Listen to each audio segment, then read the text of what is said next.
This week on the PRESSURECAST, Steam customer service gets an F, new 3DS wins February, Titanfall comes to PlayStation 4, and Tessudo gets a promotion. Plus, impressions of Codename Steam, Hotline Miami 2 Wrong Number, and Ori and the Blind Forest. Everything happening in the world of video games is here, now, on the PRESSURECAST.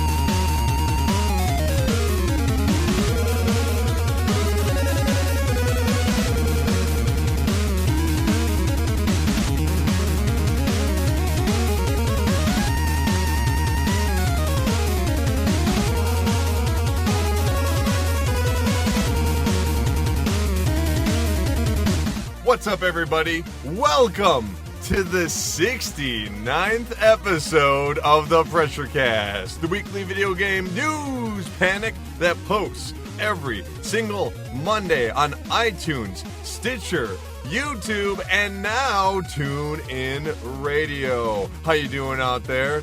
This is local funny man Colin Tanner, and I am joined today by Brandon Early Access Taylor. Yeah, that's about right. That's about right. And special new guest to the show, Mike Procedurally Generated Penzic. That is also correct. That is also correct. How you doing, Brandon? I'm not quite done yet. Oh, yes. You used that joke last week. Zing. This is the same joke. Hey, it works. It does work. Mike, how you doing? Pebble, snap, penguin. Okay. Randomly generated. Oh, is that what that... Oh! Okay. We're off to a good start this week. Nothing really crazy to talk about from the podcast end. Yes, we are now on TuneIn Radio, so in case you really don't want to be part of the whole Apple ecosystem, you can just go over to TuneIn instead of using iTunes. Trying to give a lot of people alternatives. We're trying to get on the Zune marketplace, but that's an area that people want it. So... Coming to Zune. Do you have actually customer credits for that? Like people are actually asking you to go on Zune? One person, yes. That's an audience. Yeah. Well, we only have one listener, so that's. I'm already here. All right. Well, okay. So, what do you guys say? We quit jostling around and get right into the pressure points.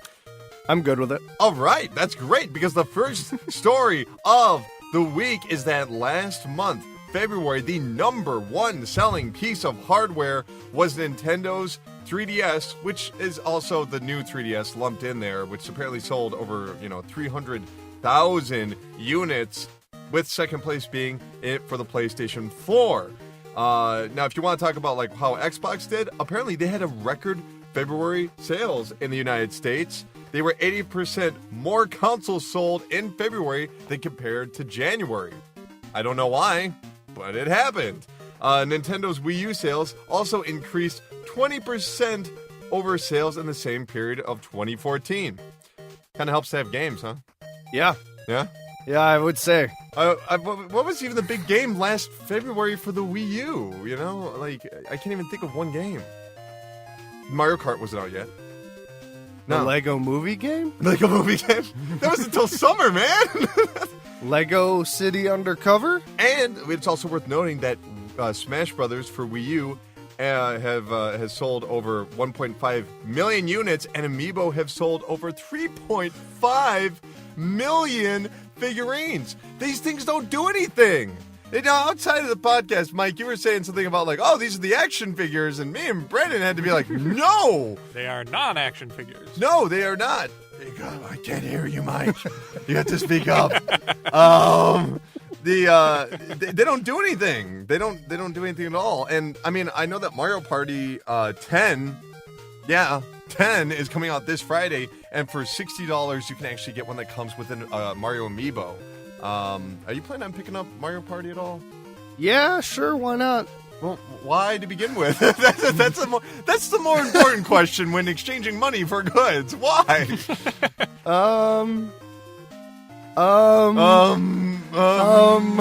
No, it would. I said, again. It would be nice to have something to rotate in with Mario Party and with Mario Super Party Smash, 9, or not Mario Party, 8. Mario Kart and Mario Party 7 and Mario Party 6 and Mario Party 5. I just need some variety up in here. Mario Kart and Super Smash Brothers. Apparently, I heard that if you actually use the Mario Party 10 amiibo, it will unlock amiibo mode. But if you turn on the game again, So non-action mode. not action mode. So if you turn on the game again later, amiibo mode isn't unlocked. You have to put the amiibo back on the thing. You have to put it on the gamepad every single time you want to use amiibo mode. It will not activate otherwise. Why would I want to use Amiibo mode? I don't know. You're bored, you're lonely. It's either that or you're gonna kiss a gun barrel. I don't know. Here's the real question. Is the Amiibo that comes with Mario Party a different Mario Amiibo than the one that they have several hundred copies of at every single store? Interesting question. The answer is yes, because that version is actually the Smash Brothers Mario, who has like the denim jeans and like the more textured look, where this is a reference to Mario Party Mario, who's more in line with his colorful console version, whereas Smash Brothers, of course, is like aggressive Mario, who's like, I'm gonna beat you up, hey. Gonna fight to you. Aggressive racial stereotype. Yeah.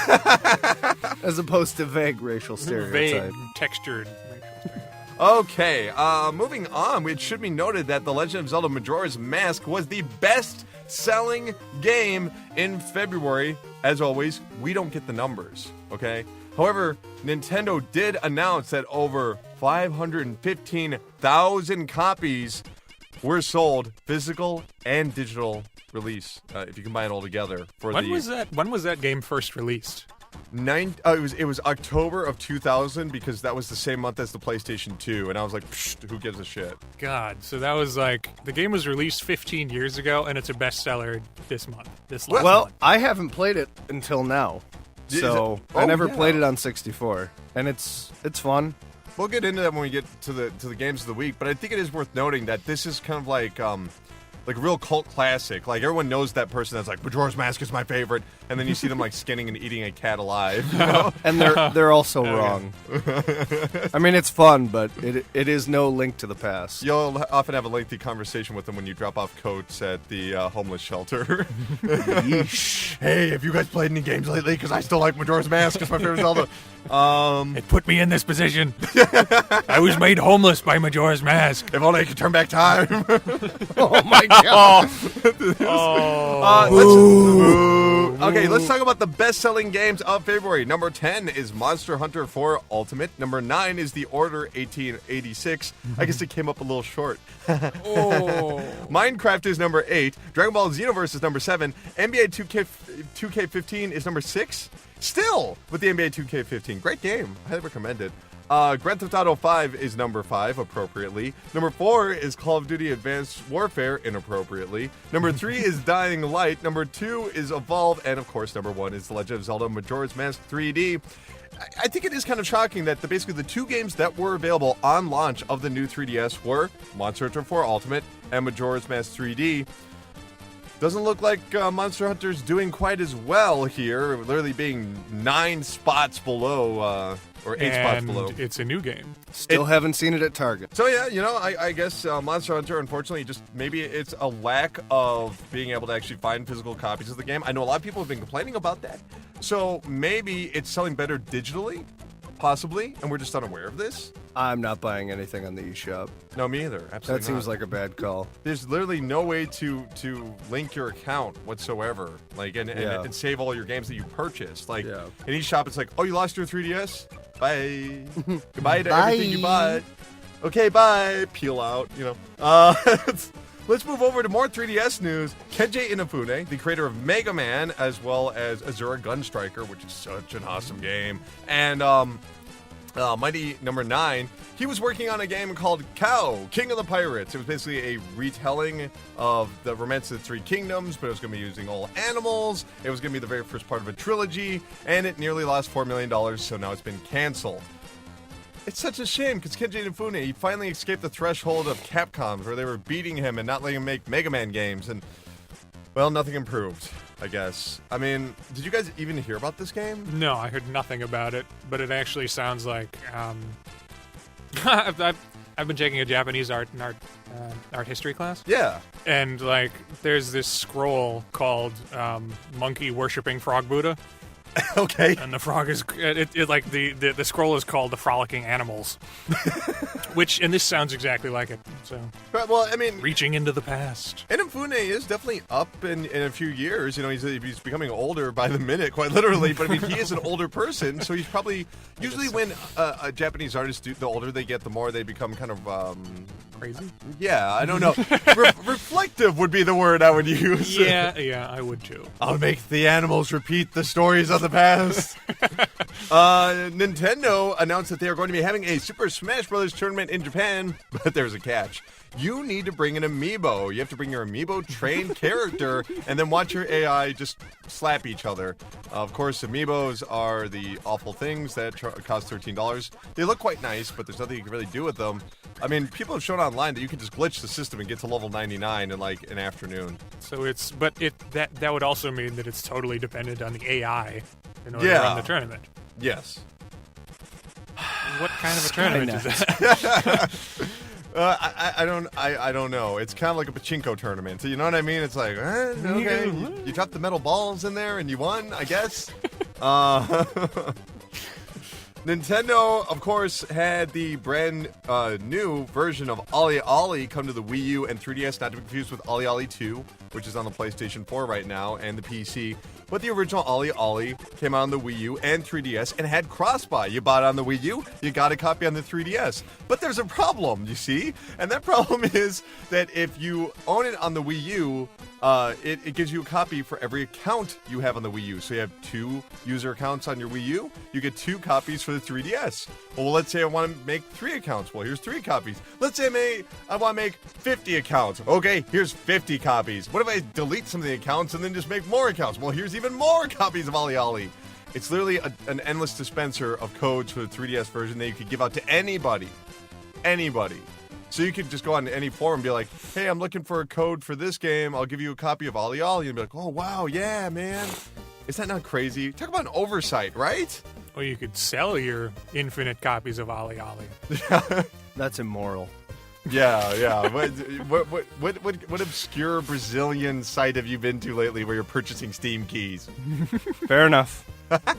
You just don't want to you know that there's one that you just don't want to name. I don't know what it is, but hey, do you guys remember Kirby and the Rainbow Curse?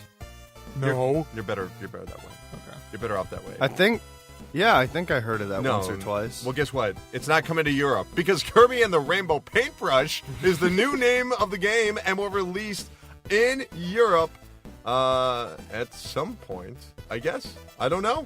There's released at May 8th. That's when it's coming out. So good news for all UK people. Another thing you don't need to buy.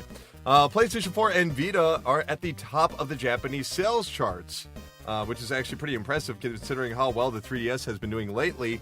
If we actually look at the best-selling consoles, number 1 is still the PlayStation 4 with 32,946.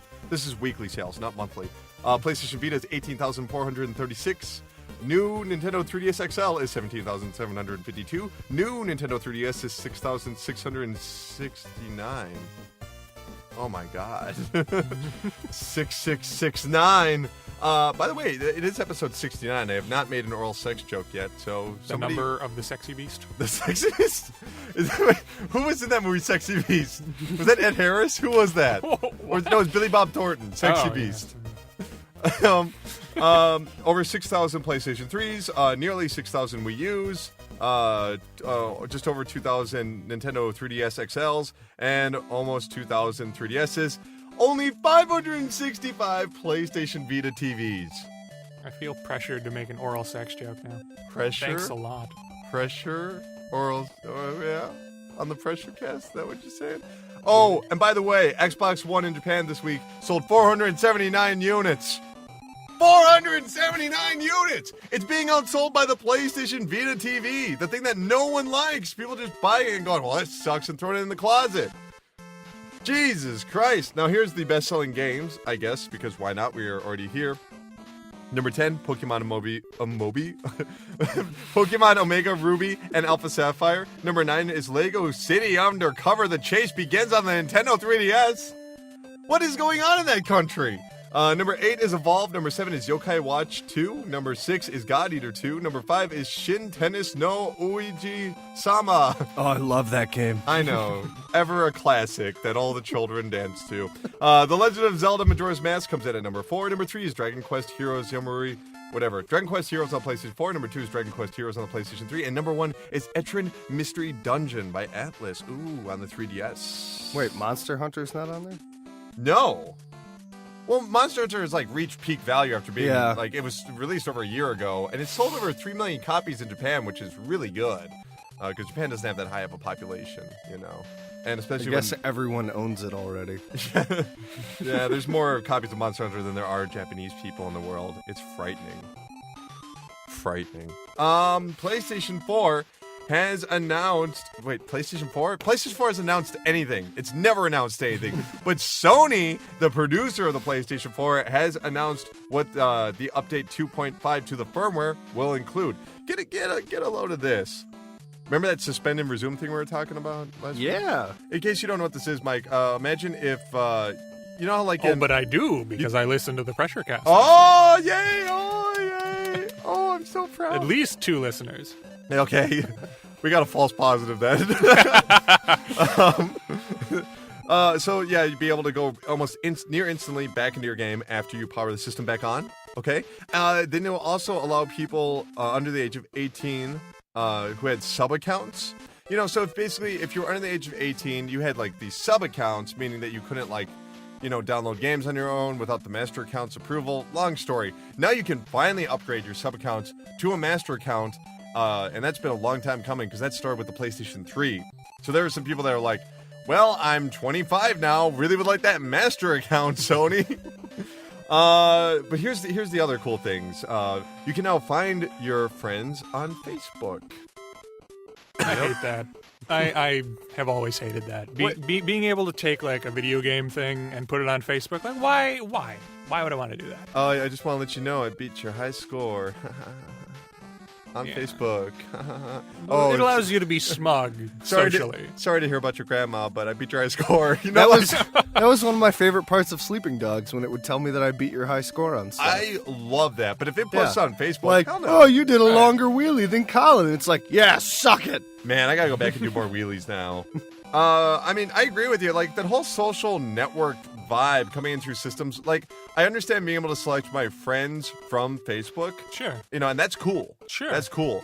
But the whole notion of just being like, oh, here, we're going to post something for you. We're going to push something for you just as icky and gross. Yeah, you know? it's like Cheez-Its asking me to like them on Facebook. Like, I like your cracker, yeah. but do I really want to associate my life with you? So I have liked, for over the past 3 years, I have liked everything Morton Salt has ever posted. And I post responses, like, they have a picture of a dog show, and I just always respond in all caps, dogs, dogs, dogs, thank you, Morton Salt, like with a million exclamation points, and they'll just be like... Why did they have a picture of dogs? It was because they weren't turning them into salt or something, were they? No, it wasn't Sodom and Gomorrah, man. It wasn't anything that intense.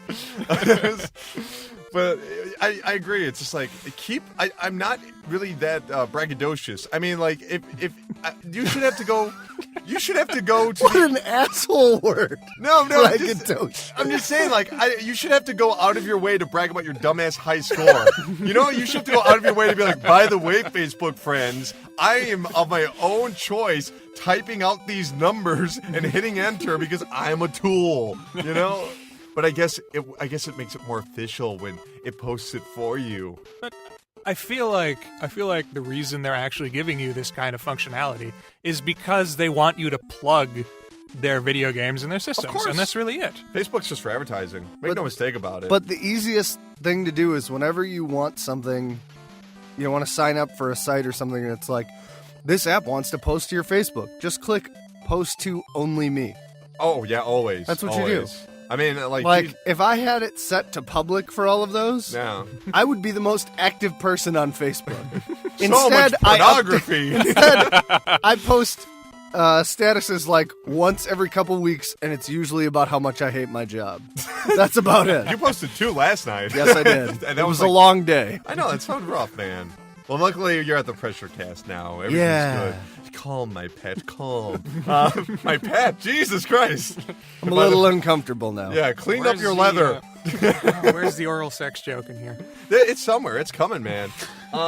Anyway, so remote play and share play, in case you've ever used that. Share play is where you can share your game with someone across the country and they can play it remotely at 30 frames a second. Remote play is when you can play your PlayStation 4 games on your Vita at 30 frames a second. And everybody rejoiced and said, how cool is that? Except for me. I always had an issue with it because playing games like Mercenary Kings, which is like a classic 2D game, you'd enter a room and the enemies would be invisible on remote play on the Vita because the enemies flash. And they flash at 60 frames a second. So by making it 30 frames a second, you're hitting the alternative flash, meaning they are not present, period. So like if you get knocked back, you just turn invisible instead of flashing. You picking up what I'm putting down? You digging on this? Don't buy Mercenary Kings? Yeah, that's not a good game. Don't play anything at 30 frames a second? Well, 120 frames a second or nothing. I mean, if it's something like 1886 The New Order and you can't help it, if that's how it's going to be, then yeah, I think you just combine The Order and Wolfenstein The New Order into one The game. Order, The New Order, No, you did 1886. 1886 The New Order. Is that right? Yeah. That would be a great game. I would love to play that. So very, very cool news to actually have 60 frames a second on Vita. But why can't we, do our Twitch streams at 60 frames a second? It's already. It seems like it should be working. I don't know how hardware intensive that is for them, but I do it on my computer all the time. It's pretty cool. Got good graphics. There's also accessibility options for people that are, disabled or need a little help playing certain games, including text to speech. I don't know how that's going to work. Like if the game's actually going to like read out loud all the text in the game. I don't know. How? It'll just be like watching Colin play a Japanese visual novel. Oh God, no. I don't know what I'm supposed to do, guys. I'm Yeah. just gonna read everything. Dude, for Text real. to speech. Like if you're blind though, you're playing video games? Dude, there was actually two blind Mortal Kombat champions. Oh my god, I'd love to see that. That was about 10 years ago, and they faced off, and they had awesome matches. Oh my God. They just knew the sounds instinctively. It was insane. That's incredible. But I'm like, not even how good do you at that, do and I in, like, can GTA? see.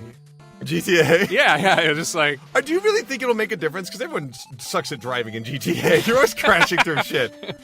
You know? They'd probably be better because they're not overcorrecting. Yeah, that's a good point. By the way, also other areas include enlarged text, bolder fonts, higher contrast user interface, zoom for displayed pictures, invert colors and screens, and more. But here's the best part. You can now reassign the buttons for the DualShock 4, period. So if you want to make triangle X or X triangle, now you can. Key mapping for every single game has come to the PlayStation 4. Hallelujah! My only system took, has like, that. 20 years. Yeah, it did take a while. Yeah, my system has that for everything Yeah. That's true. because it's a Since the PC. beginning. But there are some games that still don't let you adjust your keys. Like, you actually have to go in and just edit the code, don't you? Like, there's, like, a rare exception. Or you could use key Like- mapping software. Fuck that, dude. That can screw up your system so bad. Like early access indie games, maybe. Yeah. But They're not done yet. It's okay. Man, early access is going to kill Steam. Pay $20. I swear. Every damn day is so much Yeah, early no. access. So much early access Yeah, coming yeah. through. I'm not against the concept of early access. You know, it really does benefit the developers in creating a better experience, but holy shit, when every single month is like Bunny Humper 2000 is like early access. That expected game is release. amazing. It is really good. My thumb got There's tired. only one bunny that you can hump, but they said they're going to add more later in the next patch. You're gonna get the season pass for all the bunnies when the game officially comes out for free. Also, the game PlayStation 4 will automatically take screenshots whenever you capture a trophy, meaning more stuff to delete later on. Okay, when you read this before the podcast, I What had are you a talking really about? This is organic. Yeah, You've never heard totally. this story, sir. yeah, I had a really good idea about this. Okay. What if for Xbox and PS4, Right. when you have an achievement or a trophy, Mm-hmm. if you have a camera connected, it takes a picture of your reaction to getting that trophy. If you actually. So it's like 4 a.m. Right. You're half asleep. half naked. You finally, you're not wearing a shirt. You finally get the trophy, and it's like, smile, and it just, you just have this look on your face like, what the fuck? It's just you just look like All of the And then it pictures would look automatically the same. posts it to your Facebook. And tags you in it. And all of the pictures would look the same too, because it's just sitting there blank the entire time. Yeah, it's true. I mean, you actually technically you will be able to do that because if you're streaming online through Twitch, no, this is true. If you're streaming online through Twitch, right, and you have the PlayStation camera, it automatically leaves your image on there, which really sucks. Actually, like when you're trying to play a game and part of the UI is blocked by your own camera, it's like, what? I don't need to see this, you know. Which is why I use Open Broadcaster instead. Just use it on the PC. It's just fucking easier. But that's going to do it for all their updates. However, Sony's internet TV service View, V-U-E, get it? View, because you're viewing something? It's the PlayStation 3 and PlayStation 4 cloud-based TV streaming service will be coming later this month to selected cities in a beta test. I don't know about you guys, but I'm excited to buy cable TV without buying cable. Like, whatever the service is, I don't know where I'm going to go yet. If it's going to be View, or if it's going to be that new Dish Network thing that's coming to Xbox, or if it's going to be, I don't know, some seedy Brazilian sites where it's By the way, I've been watching You and the Brazilian sites, man. I've been watching so much BBC through live stream, and I watched on one of their sports channels a darts competition and out of Ireland, and it was amazing. There's just beer everywhere. It's like, and they were just kept tying each other for literally over an hour and a half. The tension was insane, dude. Insane. Anyway, I don't understand broadcast cable. Like, I feel like the future is going to be in services like Netflix where everything is on demand. yeah, but I'm worried that live television will miss out some, because the idea of like having like a broadcast network where you don't have to decide what you're watching, you can just leave it on while you're just like eating your bowl of soup before you gotta go work at the power plant. You know, it's just. Or they could just add a random button to Netflix. No, because there's something about a shared experience. Like when we watch the Oscars, it's because it's live. You watch the This is Oscars? true. You know, that's If I watched the Oscars, I suppose I could agree with you. Yeah, and not only that, but sports broadcasts also have to be taken into account here. If Netflix could somehow garner like MLB and NFL and NHL and UFC, It doesn't need all of them. It just needs one. it's true. If Xbox they get one sports organization The to sign an low-base exclusive deal, Yeah, that'll be it.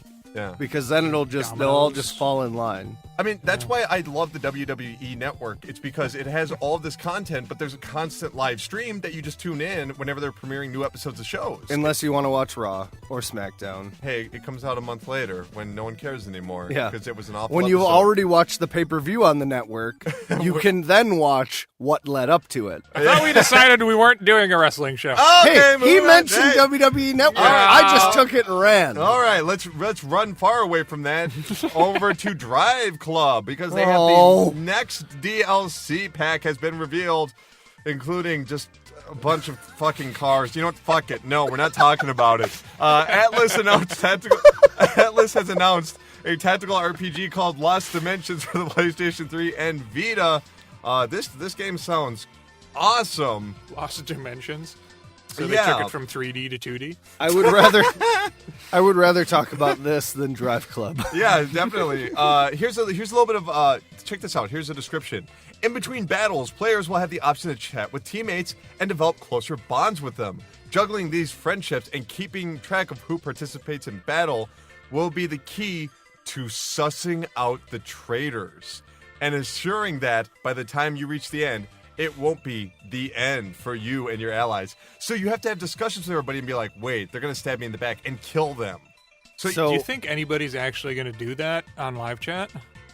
No. No, It's no, not. No, No, it's no, not it's not actually live live chat. chat. No, No, it's a you're single-player talking game. to the It's a single-player player. game. Okay. But how cool is that? If it was It's like- multiplayer, I'd just be like, It's like an AI version of talking to people in between rounds in a first-person shooter. sounds like Where you're the like, thing. dude, you're not doing anything. You're just running in circles.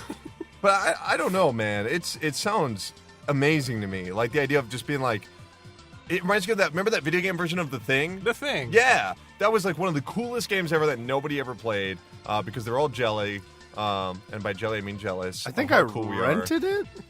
You basically just had to hang out with your teammates and be like, are you fucking with me, bro? Do I gotta get Are out you the the blood? monster? And if you took out the blood test, they didn't trust you. Because they're like, why are you trying to blood test me so much, bro? Why don't you take a blood test, bro? And it's like, oh boy. And then you find out you're the monster. Was there actually a possibility in the game for that to happen? Oh. That game got so difficult I never beat it. Like, it just, there's a point where, like, you have to fight this insanely large monster, and I never got past it. Like, ever. It's like halfway through, apparently. So I never had the answer to that. But anyway, Sony has some great news. They're shutting down the PlayStation Mobile Network. That's not good news at all. Good news for them. I didn't even know that this existed. So basically, the PlayStation Mobile section started in 2012 with the launch of the PlayStation Vita. This was an area for a lot of independent and smaller titles that happened to be free to be downloaded. And I got things like Super Crate Box on my PlayStation Vita, which is an awesome game if you've never played it before. It's kind of like a mix between, I don't even know what you'd call it, like a classic arcade game where these people just climb down from pipes and they slowly arch down like a set of floors, and if they reach the bottom they mutate and become super strong, so you have to shoot them before they reach the bottom. So it's Donkey Kong? Not really. Meets Missile Command? Yeah, but imagine if the barrels came back and they were pissed. So that's really sad. Of course, you could also access it from your Sony Ericsson phone, you weird person. The one guy that owns one of those is like, no! The dream is dead! By the way, PlayStation 4's exclusive Bloodborne has gone free to play. Not free to play. Jesus Christ. See, I'm too busy right now. Has gone gold. Gold. It's on discs. There's gold in the Bloodborne. Woo! I know. I mean, have you guys seen Bloodborne? No. Holy crap. You know I what it think is, so. right? No. You don't know what Bloodborne is? No. Okay. Dark Souls 2 was directed by someone else, not the same director as Dark Souls 1. This is the game from the original director of Dark Souls. It looks like Vampire Hunter D meets Dark Souls. Oh, shit. Wait, what's the name of the Gearbox MOBA? Oh, dude. Oh, God. I don't know. No. Nope. Battleborn. Battleborn. Thank you. See, I always get those two confused. Yeah, I don't. Yeah. Battleborn, Bloodborne. Battletoads. It's lazy game naming. That's what that is. Well, I mean, I guess there haven't been enough games with the letter B lately. Let's all name it after B. Helldivers. Today's PRESSURECAST is brought to you by the letter B. Oh my god. It's just a man making that noise for an hour and a half. Well, they have him on the payroll. I've never met this man before. I thought I was uploading episodes of the podcast. He's taking over. Helldivers, the PlayStation 3, PlayStation 4 exclusive, has a little glitch. That's been wiping your player's save data. It happens to coincide if your controller battery dies. So if you run out of battery, it's just like, well, fuck you then, and just wipes your whole save. Doesn't matter if you're 20 hours in. Holy crap. How do you screw this? I mean, I guess, even as a designer, how do you test for that? Do you even stop and think? I would think it would come because when your controller turns off or dies or whatever, don't you get the little pop-up like, please reconnect your controller? Yeah. So there's probably a glitch somewhere in the code for that pop-up that says delete game save. Like somebody who's just Delete like, game save. it's 4 a.m, I've been here for a week, I miss my wife, delete game save. Fuck you guys. Do you think this was I wonder if they planned on this all along, and now they're just like, Now you gotta play it again. That's a glitch that we didn't mean to. By the way, Helldivers, I honestly think you guys would like it. It's just a top-down isometric shooter where you and 3 other people have to take on like alien spawns and androids and stuff like that, but you can actually hurt each other by shooting each other. So you have to do cool things like if you can drop a gun turret from the sky and then like dive on the ground and let it just kill everybody while it's spinning in a circle. It's really cool. And I'd have to find my PS3. yeah, well, the way you call in like health and items is by using the D-pad. So it'll be like up, down, left, right, up, and then it'll be like poof. So it's really good. After you do the Contra code in order to... Yeah, basically. I thought of it kind of like Street Fighter special moves, but they give you like items instead. It's really fun, you know. Sony apparently will not refund money to a user who actually had his account hacked. He had over $600 stolen from him that was used on PlayStation 4 or something to that effect. The Sony representative has told him that they can only refund up to $150. And that he has a few different options. He can either pay them back and get banned for months, or not pay them back and get banned permanently. And that $150 is going to be in PlayStation Network credit.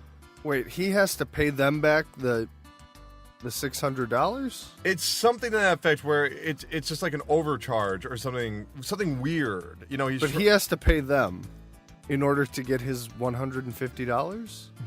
I don't know. I might be reading this story wrong here. I certainly hope so. Well, I hope so too, because already if he doesn't pay them, or if he doesn't, if the user escalates the payment dispute with his bank, that's where it's coming into play. There we go. He's having an issue with his bank trying to get the money back, and if he does that, then Sony will lose their end of the money, and they're saying no refunds.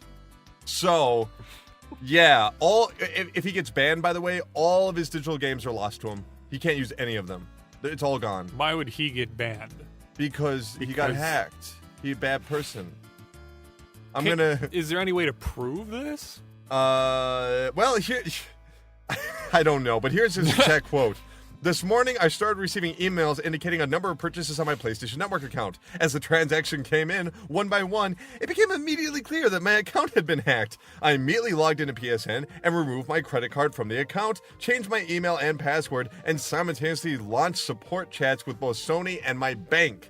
The Sony representative told me that they are only permitted to refund transactions up to $150. He also informed me that I could dispute the charges with my bank, but by doing so, my account would be banned from PSN. As a result, I would permanently lose all of my purchases, including The Last of Us Remastered. He also informed me that my existing PlayStation 4 had been deactivated from the network this morning, and that a new one had been activated. What? When I asked him to deactivate that new mystery PlayStation 4, he said he could not. I then turned on my PlayStation 4, logged in with my new credentials, and attempted to activate my PlayStation 4 with my account, but it informed me that I could not activate it as long as there was another PlayStation 4 bound to my account. I called customer support, hoping for some clarification. The agent informed me that there is indeed a refund investigation underway, but that would be limited to $150, and it would be credited to my PSN wallet, not my bank account. Sounds like there's like 6 or 7 different Sony policies that are clashing right here. Yeah, You know what this guy should do? Yeah. Tweet Microsoft. Yo, They'll probably give him a free Xbox One. I just like to imagine this accountant is just like in a straitjacket with like a Captain Crunch hat on, and he's got like a mallet, like a squeaky mallet. No refunds allowed. If PS4 wants to shit the PR bed, this guy can use it to get free shit from other companies that want a PR boost. We're all mad here. I'm mad, you're mad. And I have no idea who this guy is, but if there was a way for me to get into contact with him, I will send him my physical copy of The Last of Us, because I already beat it. He's so turning I'm not it down. Gonna play it. He doesn't want it. Everyone else is offering him copies. He said, no, this won't solve the problem. The problem is they have bad customer service. I'd rather bring light to that rather than just getting a free game, you know? Good luck with that big guy. It's very true. It's very true. I mean, like, if you dispute the charges with your bank, and they automatically ban you for that, that must be a policy that Sony has. Well, yeah, because the bank's not going to be like, well, okay, but we're banning you from PlayStation. Well, exactly. Exactly, but it's like, I mean, if you have this kind of a situation and all these policies are clashing together, like, oh, you have an extraneous circumstance where you got hacked, right? But we're going to ban you anyway because this is the way we do things, and we're not going to change that for you. Well, to be fair, it's fucking stupid, and shame on you, Sony. You are morons. You are jackasses. Help this man get his system back. Like, well, really? If this has made it to this, major #1 video game podcast. True. I feel like yeah, he's probably going to get what he's asking for because this is a PR nightmare. Well, I mean... It is. I mean, for more information, check out my episode, Hey Kids, Let's Rap About Credit Fraud. It's me sitting on a chair that's been turned around, as has my baseball cap, and I'm looking like I'm really ready to lay down some truth. With a special appearance by John Cena. Real recognize real. This is a huge story. The PlayStation 4 is finally, Jesus Christ, coming to China next week, along with the PlayStation Vita. Now, you got to remember that they were supposed to have the PlayStation Vita and the PlayStation 4 in China on January 11th, but then they canceled that due to various reasons. That's a quote, by the way. No, I'm sorry, the quote is various factors. Okay, they make the damn systems in China, by the way, so just saying. Personally, I would rather have my Android console in a PS3 or PS4 case, which I'm sure you can buy in China somewhere. Yeah, well, like the PlayStation Fun or whatever you're going to call it. And Yeah. it's just a PlayStation controller Like their that opens knockoff up. iPads and shit. Oh my god. Their Apple company. Yeah. Yeah, the complete Apple store not owned by Apple. Yeah. By the way, if you want to buy a PlayStation 4 in China, and who could blame you because you're listening to this podcast in China and you want to keep up with this, I think I have one friend who listens to the show in China. So, Michael, if you're listening, hello. Not this Michael, the other Michael. I thought it was this Michael when you no. first started talking about him. I was like, Yeah, when the did he move to commute's China? really shitty. It took me 45 minutes, and I had to stop by McDonald's. By the way, you can pick it up for $468, or the Vita is $210. Very affordable, I would say, for Chinese systems. How is that in the yuans?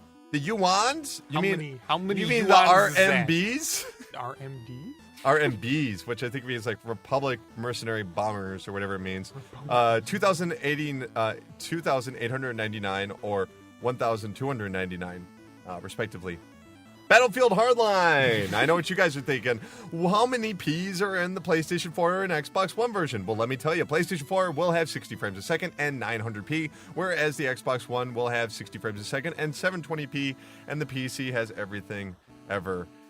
For the rest of time. Because PC is the only true next-gen system. We got 4K, bitches! I mean, honestly, I saw someone tweeting to Visceral Games, the guys who made Dead Space, are now they're guys that made that are making Battlefield Hardline, which is coming out tonight or tomorrow, depending on when you're listening to this. You know, how much? What's the resolution on the PC version? And they're just like, whatever your system can handle. Yeah, but is it like 720p or 1080p? Oh boy. I mean, I don't know. I'm very excited for Battlefield Hardline because Hotwire mode, seriously, Hotwire mode, bro, Hotwire mode, so good. You have to collect a series of cars and drive at least 60 miles an hour to capture the point. And all the while, people are shooting missiles at you, and it's incredible. Like, it is. You have to drive 60 miles an hour? It's like speed? Yeah, it's like speed. Like, and to keep it, you have to keep driving at that speed. It's so awesome. So you just see cars smashing and crashing into each other the whole time around a city while people are landing helicopters and blowing them up.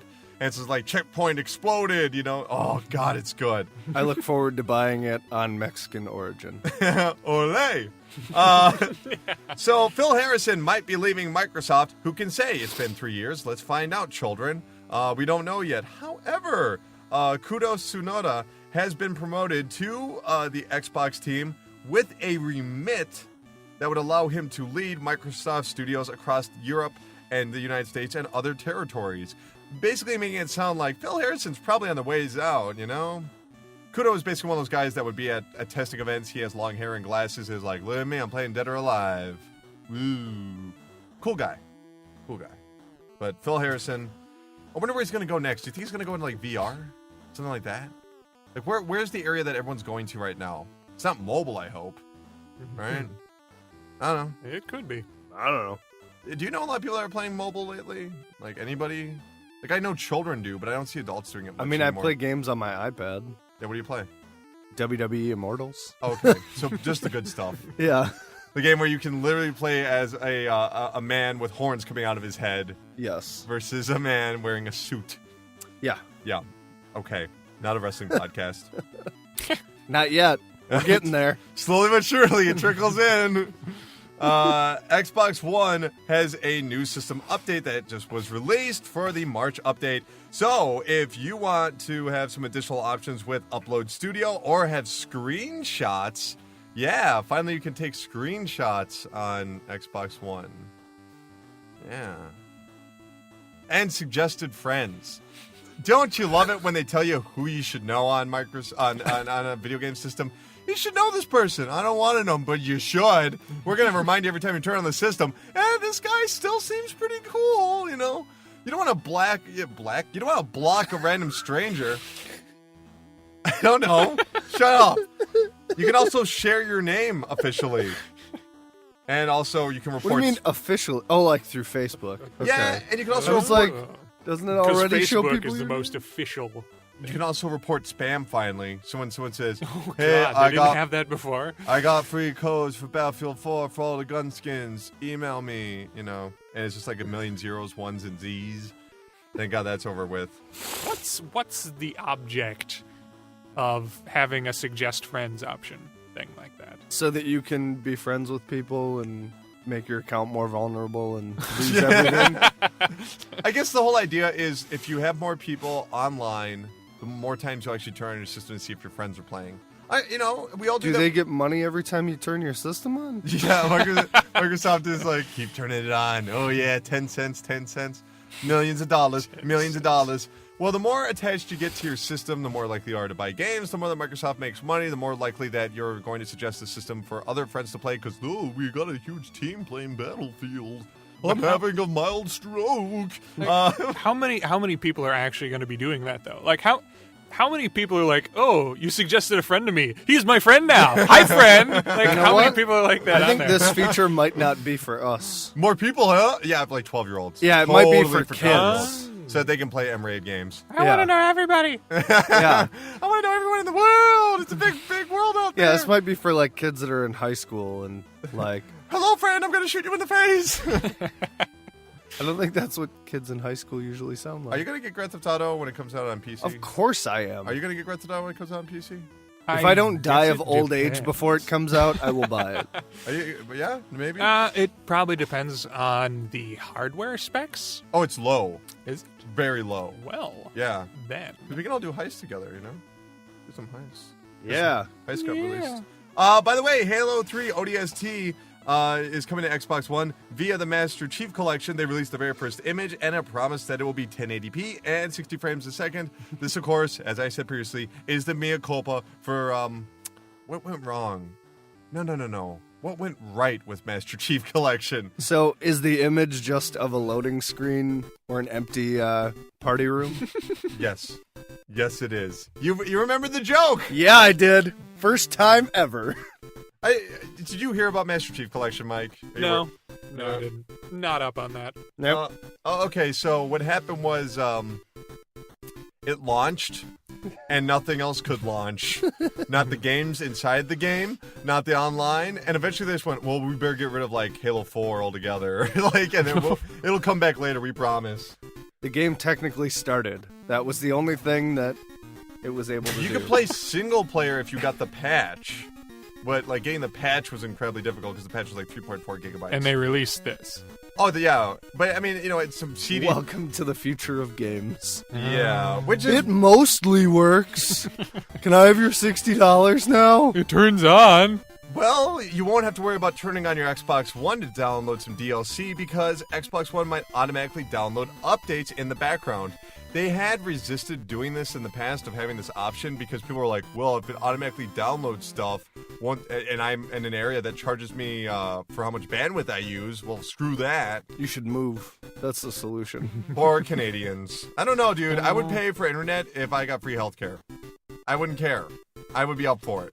As long as it's like T1 or something, T3? It's probably like dial-up. T2? Judgment Like Day? dial-up where you have to actually put the phone onto the Onto modem. the beaver. Yeah. And then he nibbles away. No, onto the modem, and it makes the internet sounds, and then it connects your Yeah, computer. but then you have to play that maze game to hack into the network. like hackers. Yeah, have you seen Hackers? I love Hackers. By the way, if you own Titanfall on Xbox One PC or Xbox 360 and you bought the season pass, you are a sucker, Brandon. A Yep. sucker. Yep. Yeah, when did you buy the season pass? I got the deluxe edition actually. When did you do I that? first bought it. Probably like 2 months after launch. Oh, then you got your money's worth, dude. Well, and I bought it on Mexican origin, so I really got my money. what was it, like $36? I think I paid like $28 Get out for of the here. deluxe edition of Titanfall. Get in your Titan and get out of here. Launch! Eject! Eject! Titanfall is wicked good. And is. if you have all the extra DLC, that's just awesome. Like, I will still say there is nothing quite as cool as someone launching missiles. Just like, and you just put up like this shield. where you collect all the missiles with your magnetic hand and just throw it right back into them, watch them explode. That is so cool, man.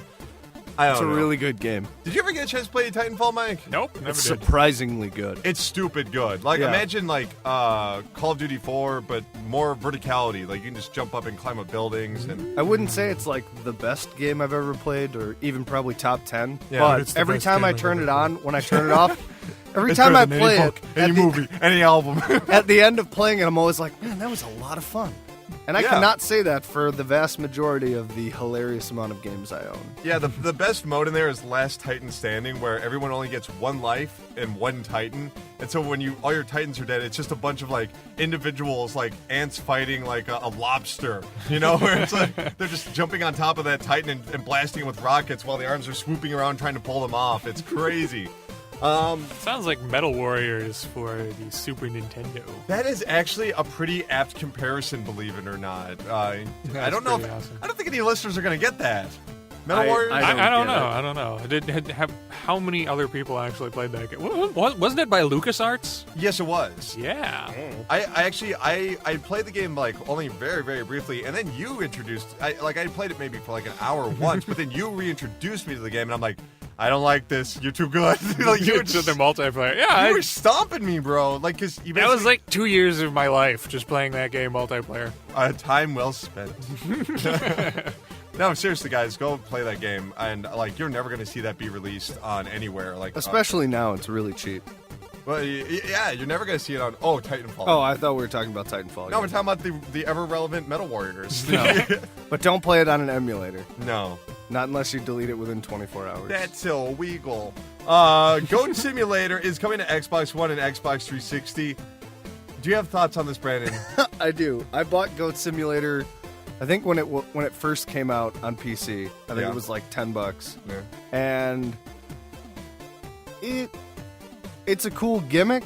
Yeah. The game is buggy as hell, and they just left it in because it's funnier. But I don't know if they expanded it all, but it got kind of tired after like 6 or 7 hours I of don't wandering around the same small I like town. the giraffe.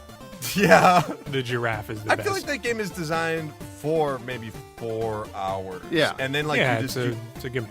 It's like going on vacation for 6 weeks isn't fun. Going on vacation for 2 weeks Yeah. is fun. It was Right, a cool yeah. idea, but I feel like, I mean, if you're going to put out a full release game like that, there needs to be more in it than there is. Totally, yeah. So, Well, if that's the way you feel, then how about Octodad, Dadliest Catch, coming to Xbox One this summer? great game. I love that game. You- It's the best game ever. You like the game? No, it's No? okay. I don't know. Did you beat it? No. Go beat it. We And talked then- about this and then last we'll talk week. about how much you I like beat it. like the first part of the game. That game literally has a boss battle in it. That's not frustrating. Oh, Jesus. And it repeats the exact same audio over and over and over again. It's charming. Xbox Live on Xbox 360 is having some problems, included limited abilities to access core services, purchased content, and, going online. It's been fixed for the most part, but I don't know why. How is Xbox 360 having that issue and Xbox One isn't? Are they really that different? I guess. Strange. What if I told you about Tembo the Badass Elephant? Yes, Tembo the Badass Elephant, the game that is being made by Game Freak, partnered with Sega. Game Freak, of course, are the guys that make all the Pokemon games. And now they're releasing a game where you play as an elephant that just destroys a city.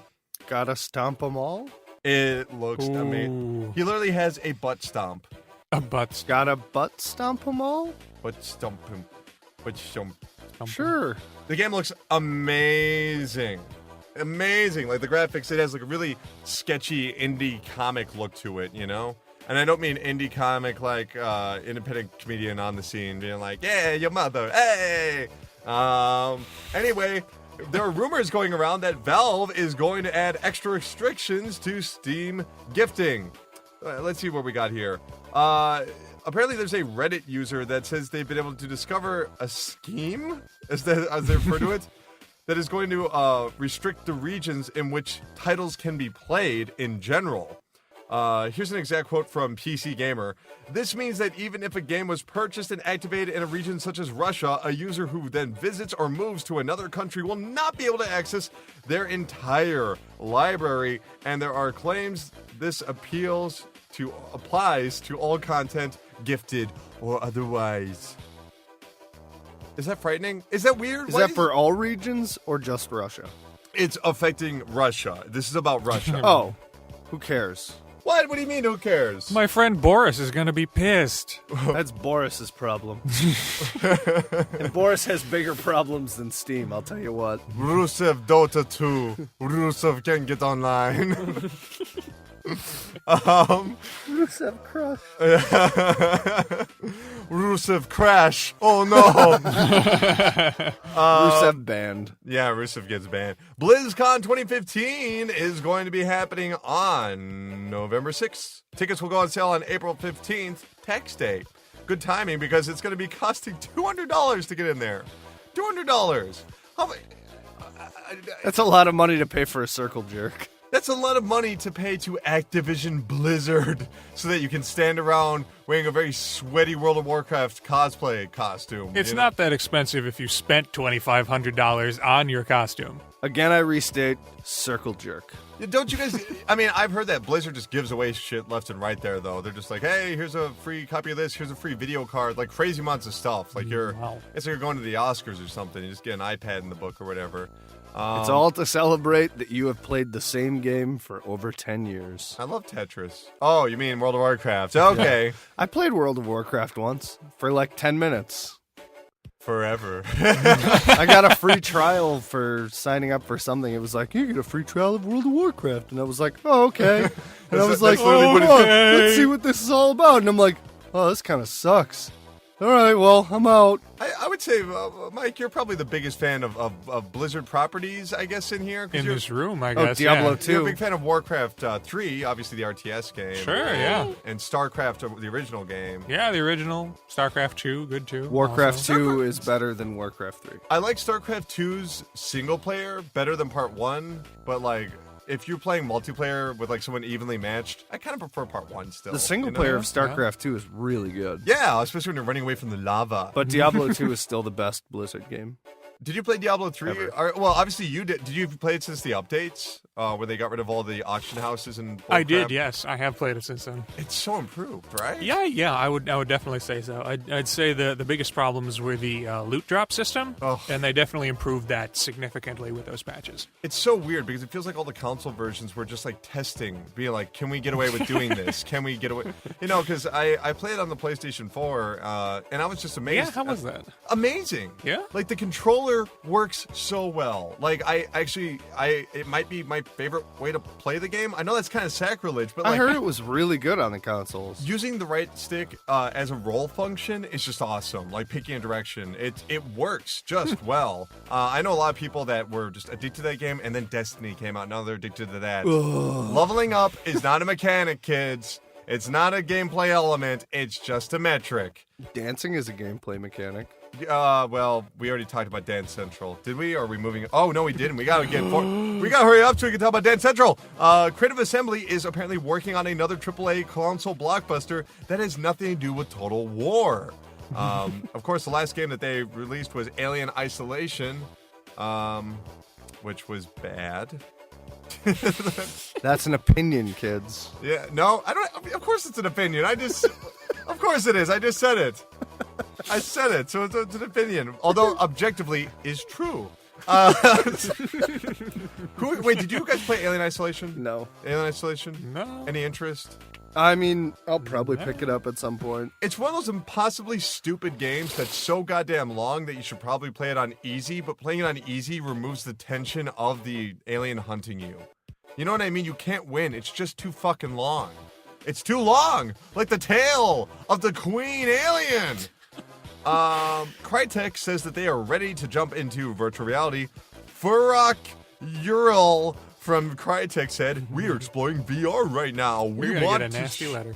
We want to show the world true VR experience can only come from Crytek, the best one." This is a real quote. Oh my Crisis God, 4 confirmed. Yeah, we see VR as an important device for enthusiasts then going to mainstream. Probably. We want to elevate what we can do here. We hope to one day deliver a fully fleshed VR experience. Here's my problem. Crysis 4. Crysis 3. Was anyone able to even get that thing to run 60 frames a second? Oh no, it required so much power. So you can't really offer a true VR experience because that would require, I don't know, compression? You know what I mean? If you're playing VR and it's going 35 frames a second, you're going to be vomiting into a bucket more than playing a game. Like, Jesus Christ. The last person... Vomiting Simulator 2016. How long did it take It's you guys... VR in that you will have to actually use a human brain to power the Yeah. VR headset Or you could to just run go Crysis outside. 4. But That's what's going to Yeah, happen. go outside and Go on. play. But how can you tell if you're... Am I a man The dreaming that graphics I'm are great, but the gameplay is terrible. Am I a man dreaming that I'm VR or VR dreaming that I'm a man? I just don't want Crytek involved in anything anymore after last year's incident, which we'll talk about later on. By the way, Battlefield Hardline has a drivable couch, a couch that you can get in and drive around in. That's the best thing I've heard all year. Drivable couch. It's called the American Dream. That's a news story, kids. It can be in Game of the year. you can use it and it can hold up to 4 people and it's the fastest vehicle in the game. Oh my God. So what What is this, N64? I was thinking more like Snick. Remember Snick when they'd have the kids in the drivable couch going all around, like the orange couch? Or was it a purple couch for Snick? Orange. It was orange? Okay. You sure? What are you Yes. talking about? Snick? Is this Nickelodeon? Saturday Yeah. Night Nickelodeon, bro. Oh. Snick! No. Okay, they had a Orange. couch they would drive around in. Orange. Is the new black. According to Battlefield Hardline developers, they ain't holding back nothing for DLC. According to them, there's no DLC that we could actually ship today that would be part of the game. I've seen that comment as well. My response is that I don't know how it could be included in the full game because it's not built yet. So that would be a real magic trick for us to Actually, include say something we magic haven't built yet. But you can already buy the premium edition. Yes, you can, and the season pass. I mean, I don't know. Like, for me, Battlefield is basically built around expansion packs and DLC. It always has been. Road to Rome. What was the other one? Was Road to Rome the only one that was in Battlefield 1942? There was another Vietnam. one. Yeah, but that wasn't. That was standalone. I never played that game. Oh, so I Secret have no idea. Weapons. Secret. Oh God. That was so much fun. Dude, have you tried to go back and play Battlefield 1942 since it went free? I've never played that game. It is impossible. You go back and it looks worse than anything. And I'm one of those people that goes back and go, ew, oh, you get used to it. No, Battlefield 1942 is ugly, ugly, ugly. Uglier than Jedi Knight 2, uglier than anything you could think of. It is so grotesque. You used to play that game all the time, though. I love that game. Didn't you guys go to like an internet cafe and You play mean that? iColiseum? Yes. Yeah. It was icons. $5 for 3 hours. Didn't one of bro. our friends have like an army helmet that he used to wear when you guys would play it? No. What's his name? What? Ian. No. Yeah, he had a No. metal like World Never War s- II helmet. I don't recall that. Yes, I No. do. I have That's- perfect recall. Oh, okay. No, I Like actually Total Hogan's Recall? Heroes or Yeah. something? Huh? Like Hogan's Heroes? Yeah. Did we have one of those Sure. people? I'm 90% sure this is true. So, Ubisoft, going from one beloved company, EA, over to another, Ubisoft, they have opened a brand new customer relationship center in Newcastle. According to Stefan Catherine, or is it Stephanie Catherine? God damn it, France. It's who cares. Here's their quote. Ubisoft is embracing the games as service model and having both the community managers and support teams working together to keep our communities continuously engaged and happy with their favorite brands and games is the goal. Ooh. Ubisoft. Because everything they do is broken. Except for the independent titles like Child of Light and Valiant Hearts. But like everything they release, Yeah. it's terrifying. Yeah, it really is. Like, I don't think that... I wouldn't want to work at that customer service center because it would just be someone calling and be like, I fell to the floor! I'm in the floor! You know? Or that you That's have only no if they're playing on face. VR. Yeah. With the VR system. Yeah. Or that you're talking to people that don't have faces. Yeah. Oh God. You know that only happened to a very small number of users, but yes. But the fact that it happened to any users is where the problem is. You had to use a very uncommon AMD setup to get that. It's true. It's shocking, but it's very difficult to release games on the PC. Now, releasing games on a PlayStation, not that complicated. Even then, they couldn't get that right. When every single person has the exact same SKU, there is no difference. It's the exact same SKU. You know. God damn Ubisoft. Borderlands, we're moving on, I'm getting pissed. Borderlands characters including Claptrap Don't like and Nisha are now gonna boogie their way onto Dance Central 3. Remember, suicide is painless. Moving on. I actually will say Dance Central Spotlight on Xbox One is excellent. I'm not kidding. I love Dance Central. I don't think I've ever heard you say that before. Is it? No, it's made by Harmonix, Oh, and it takes advantage of the brand new Kinect controller. Colin, do you like Harmonix games? I love Harmonix games. What? Yeah, and No. I've literally played Pharrell Williams' Happy on Dance Central in varying difficulties probably over 100 times. You know why? 'Cause I'm happy, happiness is happy. Happiness is Dance Central. Singing in the podcast now. Everybody's looking at me. Be careful, you might get sued. Moving on.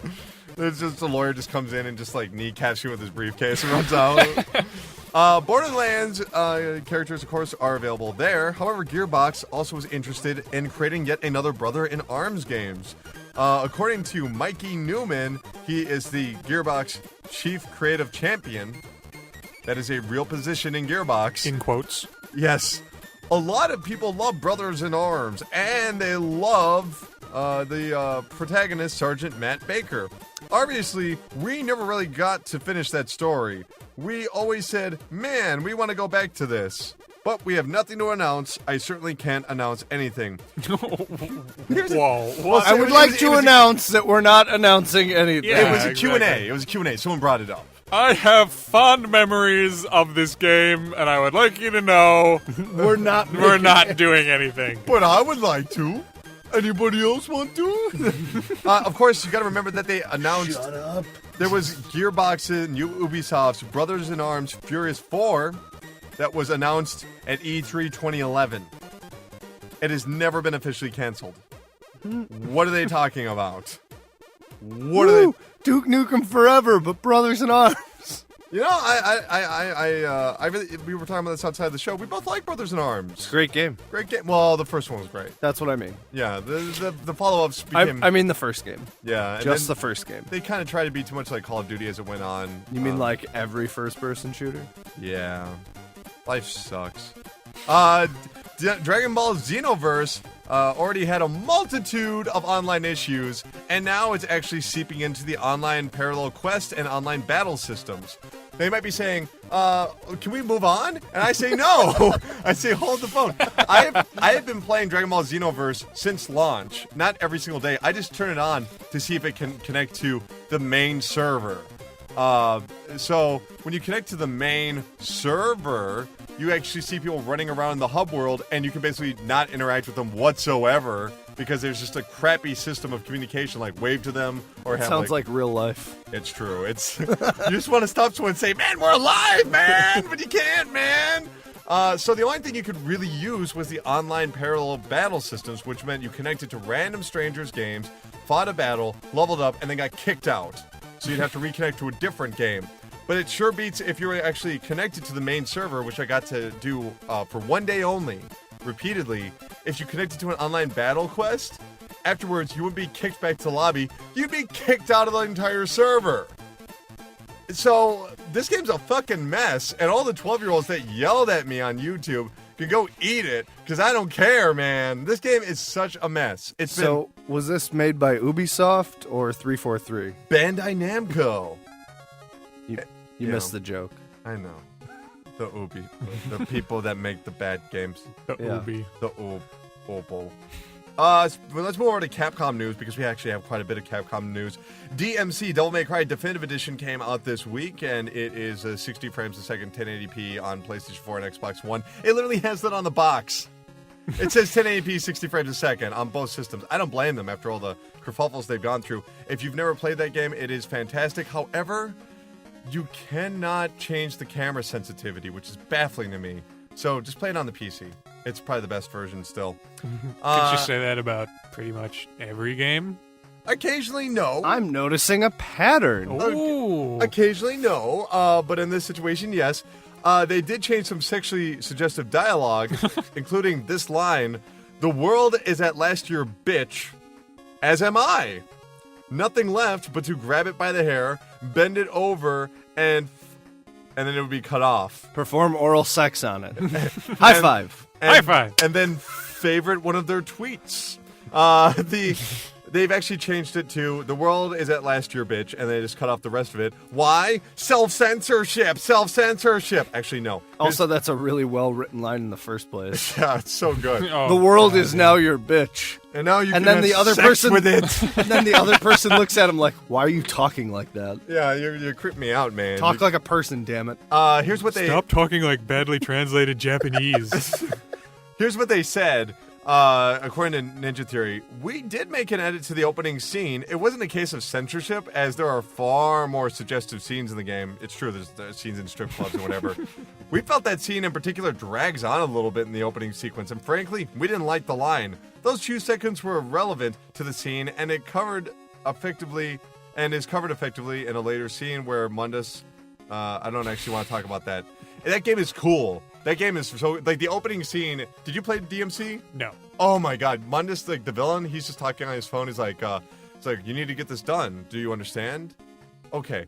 If you don't do this, I will have your name run through the mud. Everywhere you go, you will be cursed. People will hate you. They will recognize you as an enemy. The destroyer of the world's economy is on you. The destruction of the world economy is on your hands. Do we understand? Okay. I'll see you Sunday then. Goodbye, Mr. President." Just hangs up the phone and just throws it. Like, this dude is one badass villain. That sounds like a line from Saints Row. The president is his bitch. Now we can bend him over. Okay. Anyway, Remember Me 2, the Capcom game that was made by Don't Nod. Apparently, they have a sequel to Remember Me, and it already has a story. Capcom just, needs to hurry up and hit the old green light. According to Jean-Maxime Maurice, "We know what we would do for Remember Me 2. The main story has been written. We know what we would add to the recipe. We know what we would fix. It is a game that's already ready to be made, but that decision is Capcom's to make. Of course, these are also the developers of Brandon's favorite game in the entire world right now, Life is Strange." Great game. Just Also, Remember Me, did that make enough money to warrant a sequel? Because it's literally always on sale for dirt cheap. No, the answer is, hell no. Oh, Hell no. Okay. No. Remember Me? Get out of here. Why do you keep sneaking in line for sequels? You're not getting seconds. No num-nums for you. hey guys, should we make a new Mega Man? Nope, we're making a sequel to this game that barely made any money. See you later, everybody that wants to buy games. Hey guys, can you show me how to make a noose out of my necktie again? Street Fighter V will have Mad Catz fight pads and fight sticks ahead of the game's release. Of course, Street Fighter V is coming to PC and PlayStation 4. It's debatable if it will go anywhere else, given, That's still pretty huge. Yeah, That news is old that it's only going to be on those, but it's still huge news. Yeah, it looks like Sony's helping funding the project, which is why they are, they get to keep on in the game. It's being launched for PC. Any interest in the Street Fighter? What if they actually create a decent tutorial? Not really. There's just not very many fighting games that I really like. I honestly, I feel this pain whenever, and you're the same way, that there are so many great fighting games that just they don't have a good tutorial. Like, they don't teach people how to play the game. They're just like, whatever, it's only 4 buttons, but it's like, no, it's not. It's kind of like RTS being like, well, just select them all and make them go north. It'll be fine. Like, no, it's not, Yeah, even if it was drastically more accessible to people that don't know what they're doing, My backlog would still take several lifetimes to complete, so probably not. Don't worry. By like the mid 2080s, we'll have cyborg bodies and flamethrowers in our wrists. I'm hoping. Yeah. That has nothing to do with video games, but that's the that dream. sounds incredible. Sick burn, bro. The developer of Prey, Human Head, is making a brand new game about ghouls. Spooky. Ghouls It's gonna be spooky. So, okay, here's how it works. You're going to be in an insane asylum. You're going to need to escape. And there's going to be monsters that are going to try and stop you. It basically looks a lot. I mean, a whole hell of a lot like Outlast, minus the video codecs from the camera. Yeah. I'm not a big Outlast fan to begin with, though. By the way, that is being published by Amazon. Seriously, they're getting into it, man. They're getting real into it. Evolve is officially getting 2 free new maps, including Broken Hill Mine, a deep labyrinth of caves running below the surface, or Broken Hill Foundry, an open area that also has corridors with low ceilings. Evolve is the game that I didn't much care for, and apparently not a whole lot of people did. It was okay. Bland. Yeah. It made me want to go play Left 4 Dead. Yeah. Yeah. A lot of games kind of make me feel that way. Yeah, especially Left 4 Dead 2. Oh! I keep telling people, play Left 4 Dead 2 because you get all the original maps, but you also get to use a fire axe. What more do you want? What more do you want?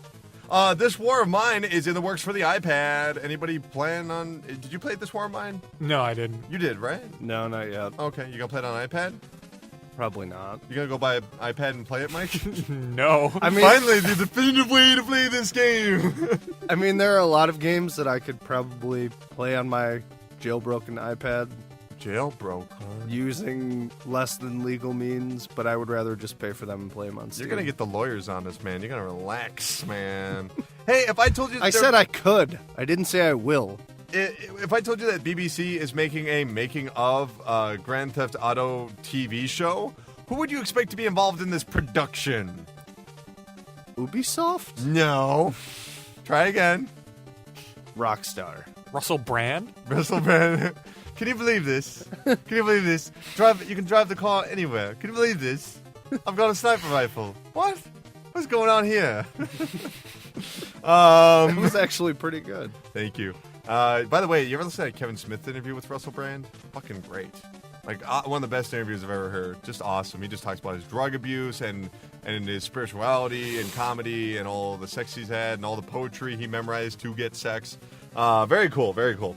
Very, very cool guy. But yeah, there is going to be a making of TV series for BBC, and Rockstar is nowhere to be seen. You might be saying, a making of TV series? What does that mean? Well, over in other countries outside of America, they don't like to run things into the ground. They go, well, that was 6 episodes. Let's make a different show. You have jackasses in America. Yeah. Oh. Yeah. I just imagine someone like throwing like an empty like Slurpee cup. You're like, yeah, I don't care for this. Did you guys hear that Grand Theft Auto 5's entire map has been recreated in cities' skylines already? The game came out on Tuesday. Once again, proving that some people have too much free time. Seriously. City Skyline is also the best-selling game Paradox has ever put out, having over 250,000 copies selling in the first 24 hours. Mike, are you interested in City Skylines? It's basically a return to form of the SimCity style of games. It looks interesting. Yeah. I've always been more interested in Paradox's more hacky slashy kind of games. Like, I'm not actually familiar. What other games do they make? I'm pretty sure they make. I'm almost positive they make Mountain Blade. Oh, yeah, you're big into Yeah. that. Oh, yes. I mean, Absolutely. I mean, this is just kind of ironic in a way because last week we were talking about how Maxis was shut down, and this week we were talking about a city building game that is hitting record sales. I mean, that's insane, right? Yeah.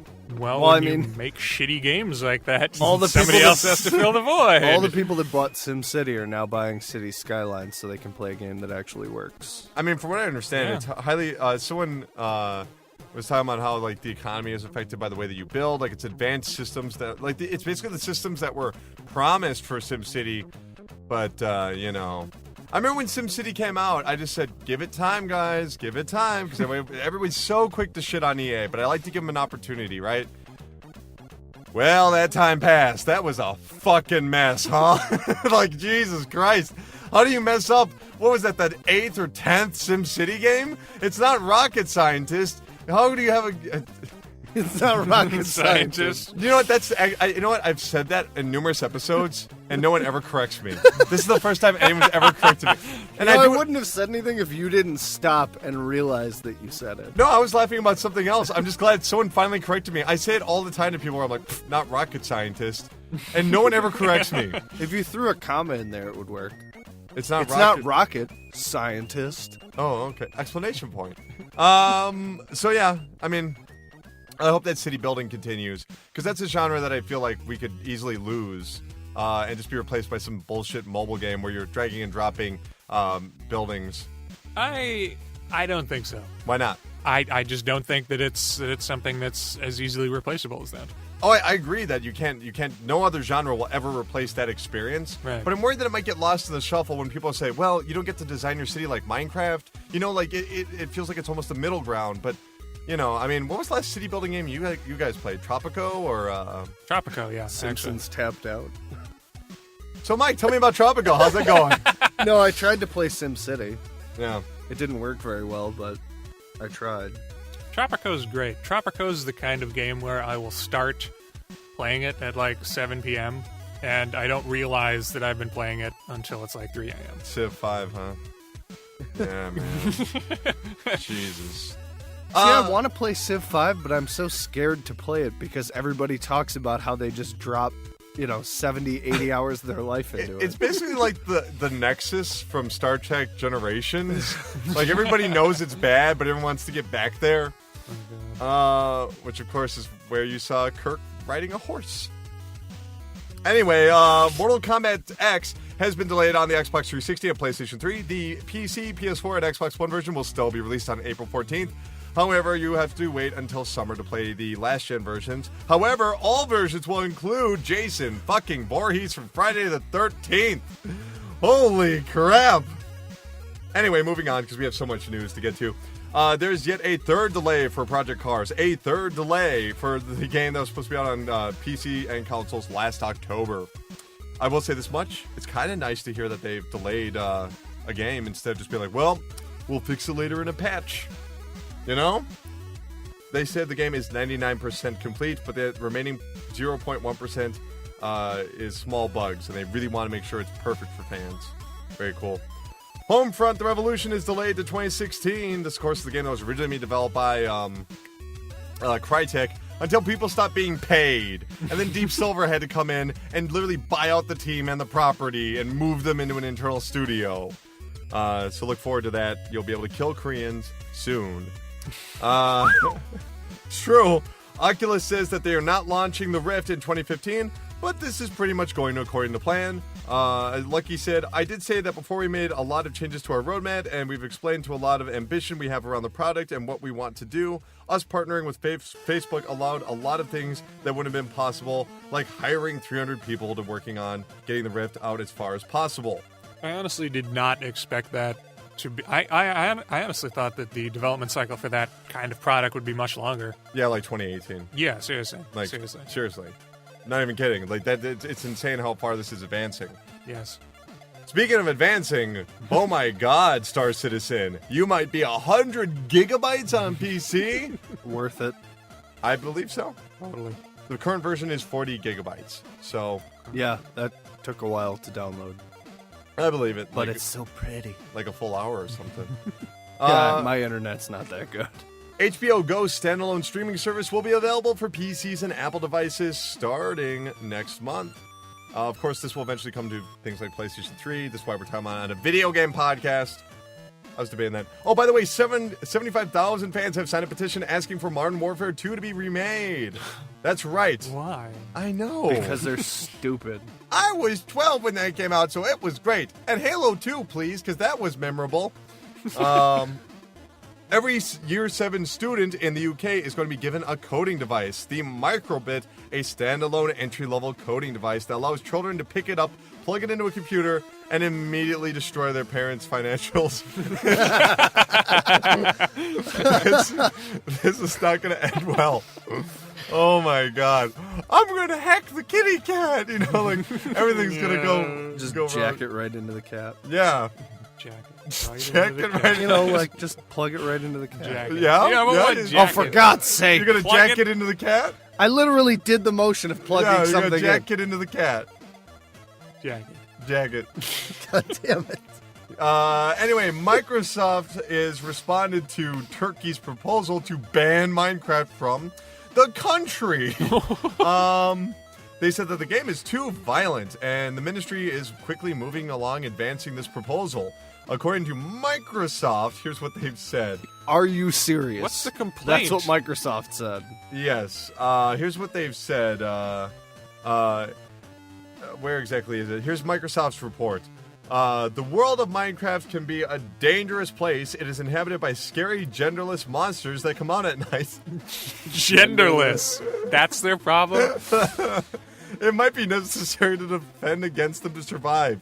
If people find this little fantasy conflict upsetting, we encourage them to play in creative mode or to enable the peaceful setting. Both of these options will prevent monsters from appearing in the world. Oh my God, so funny. Genderless monsters. I wish I could just play daytime mode and just cut out nighttime mode, because I always feel like I mean, obviously it's trying to interrupt you. You know, there's a point to it all, but I just like the way it looks during the day. It's more fun to explore, you know. Probably a mod for that. You know what? I remember the first time I ever played Minecraft, it was one of those things where it was like, oh my God, everyone's trying to kill me. So I literally just put like a block, and then I put 2 blocks next to each other, and then jumped on one, and then made the other one taller, and jumped on that, and then built 2 up on the other one. So I slowly built like these 2 blocks that went like 100 feet in the air, and just looked down at these things trying to explode me. I'm like, you can't get me. Just standing on there. Yeah, I wasn't very smart. Anyway, that's going to do it for the news. Of course, we're eventually going to talk about Valve getting an F in customer service, as well as, where exclusive games are taking place. But right now, that's the end of the pressure points. I want to talk about the games of the week. Okay, here's the thing. I played a little bit of Codename Steam, and I think that it would greatly interest you, sir. Do you know what Codename Steam is? Nope. Oh my God. Okay, check this out. This is a third-person shooter in the vein of XCOM. Okay. Enemy Unknown. Yes. The way it works is that you have Steam, right? Yeah, it's like it is a Steampunk. It's steampunk, although you work with Abraham Lincoln and to fight the alien menace. And this is true, and Abraham Lincoln is voiced by Will Wheaton. What? Yes, this is all true. Isn't he in prison? No, wait, that's Screech. Oh wow! You got your Saved by the Bell and Star Trek confused. I got my 80s teen people. You remember that episode when Picard moved the high school to California? Anyway, And then Mr. Belling followed him. when Mr. Belling became a Borg. The best of both worlds. You remember that one? And they renamed him Locutus. Okay, anyway. So here's so the way that works is that you'll start. It's a third-person shooter where you take turns and the enemy takes turns. It's like you and John Henry are fighting against the aliens. Yes, that John Henry. That John Henry. And so, like, when it's your turn, you'll see a bunch of squares where you can move to, but you can freely roam in them. For every square that you pass, for every line that you pass, it removes one piece of steam. You'll have like 8 pieces of steam, right? So you pass one line, now you're down to 7. Another line, now you're down to 6. And for like a particular character, will say, hey, you need 4 pieces of steam to do an attack, or 3 pieces of steam to do an attack. So you can even do something where, like, even if you're in that square, you could like move to any particular corner to get a better shot at someone because it's a third-person shooter. Right. It's really out there, man. It's quite unlike anything else. And And so you like get more steam every turn. yeah, and even if you cross too many lines, you're like, oh, I made a mistake. You can actually back away, and you'll gain the steam back. Like if you reverse your steps. That sounds almost like a puzzle game version of XCOM. It is, but it's also an action third-person shooter, and it's like, hey, if you shoot this enemy while it's turned around, you can do that, or you can set yourself up for Overwatch mode, so when people enter, you can take them out. Or if you walk into a room and someone's already in Overwatch, you can quickly press your fire button and attack them first. So it's like an action turn-based strategy. It's crazy, man. And combining that with all the tall tale figures, like I'm not gonna be surprised when Paul Bunyan shows up, like with his blue bull. Yeah. It was an ox. Oh, okay. Blue ox. God, Blue Ox. Yes, that game is pretty damn cool. Although the only problem I have with it, and I hate to repeat and echo what you hear in every other news source and every other critique site, when the aliens turn happens, it happens in real time. And Jesus Christ, does it take a long time. There's like, well, there's 40 seconds where I should go get a snack because the aliens are walking around. But it's a really good game so far. And it's got excellent graphics. It takes a Silver Age influence of comics. So very stiff jaws. Like people compare it to Jack Kirby, and I can kind of see that, but the faces don't look anything like his stuff. But very fat fingers, square fingers, and all that. It's a very, very cool game so far. So I guess I recommend it if you're looking for something like that. But be warned, there's a lot of waiting around. Did you play anything, Mike, recently? Actually, keeping with the XCOM vein, I've actually been playing Xenonauts. Oh, that's the spiritual successor to the original XCOM. Yeah, it is. Okay. What do you, do you know who makes that?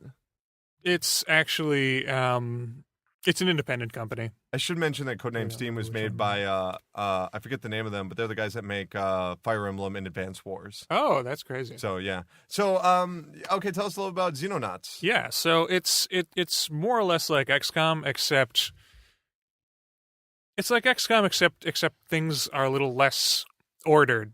The invasion is more chaotic. Yeah, because XCOM, it's very inviting, and it basically says, okay, here's where the fog of war is, everything, so just avoid this area. Sure. In this particular game, like the UFO come from pretty much everywhere, and they attack even if you have a base there or not. Like, they are constantly attacking the entire globe all the time.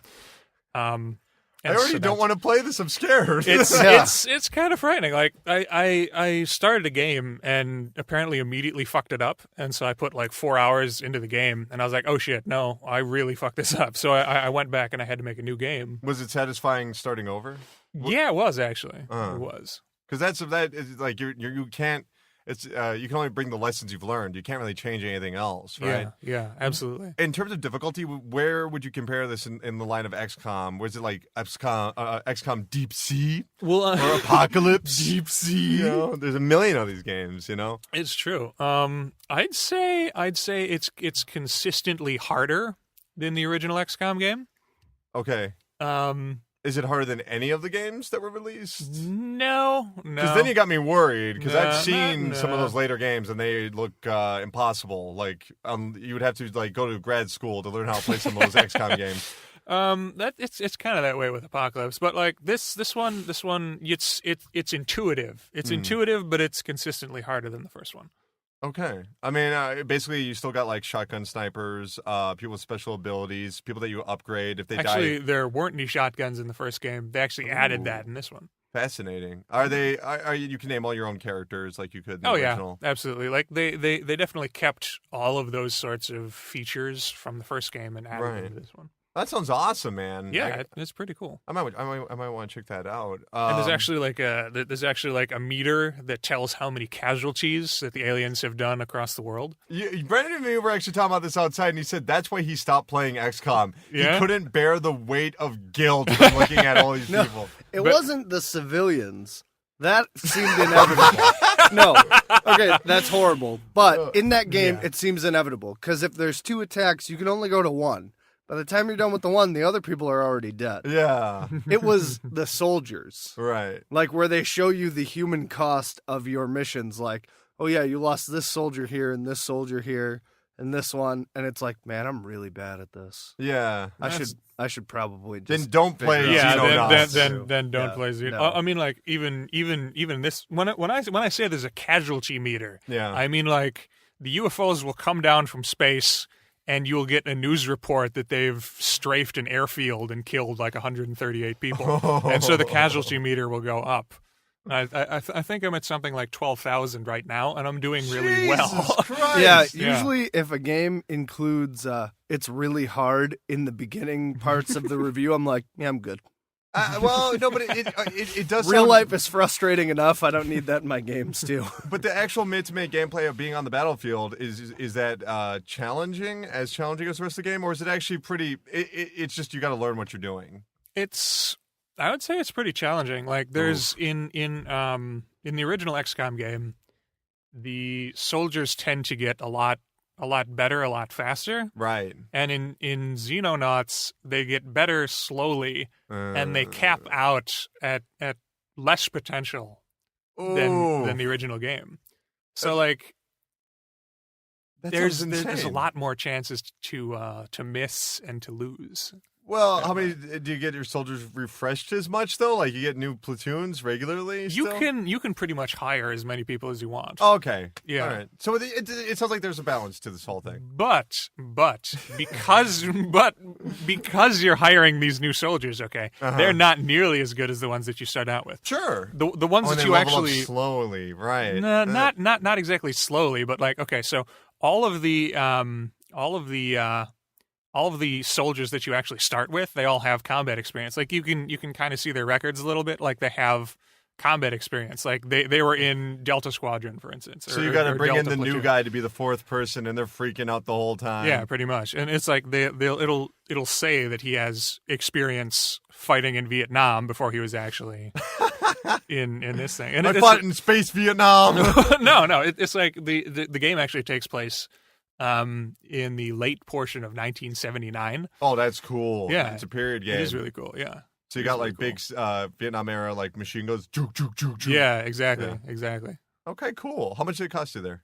That cost me, I got it on sale. I think it was $12. Normally 20 or normally 30? Normally 20. Oh, that's a great deal. If you want to be punished for $20. Absolutely. Yeah. Cheaper than going Get your to punish on, yeah. Cheaper than going to the dominatrix. And I'm playing on normal, so yeah. Yeah. There is an easy mode though. Brandon, you've been playing Majora's Mask 3D a lot more. What are you thinking of that game so far? Well, I've never played it before this, so this Okay. is all first impressions of the game. Sure. It's good. I mean, it's kind of like all the other Zelda games, except there's the time factor.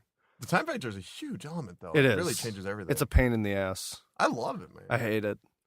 Like if you're going through a dungeon and it's Siskel like, and Ebert are back again. you get all the way to the dungeon, the end of the dungeon, and you're like, all right, time to fight the boss. And it's like, wait, did I get all the fairies? And you check and you missed one. And it's like, okay, so I have like half a day left. Yeah. So I can either get the fairy or I can beat the boss.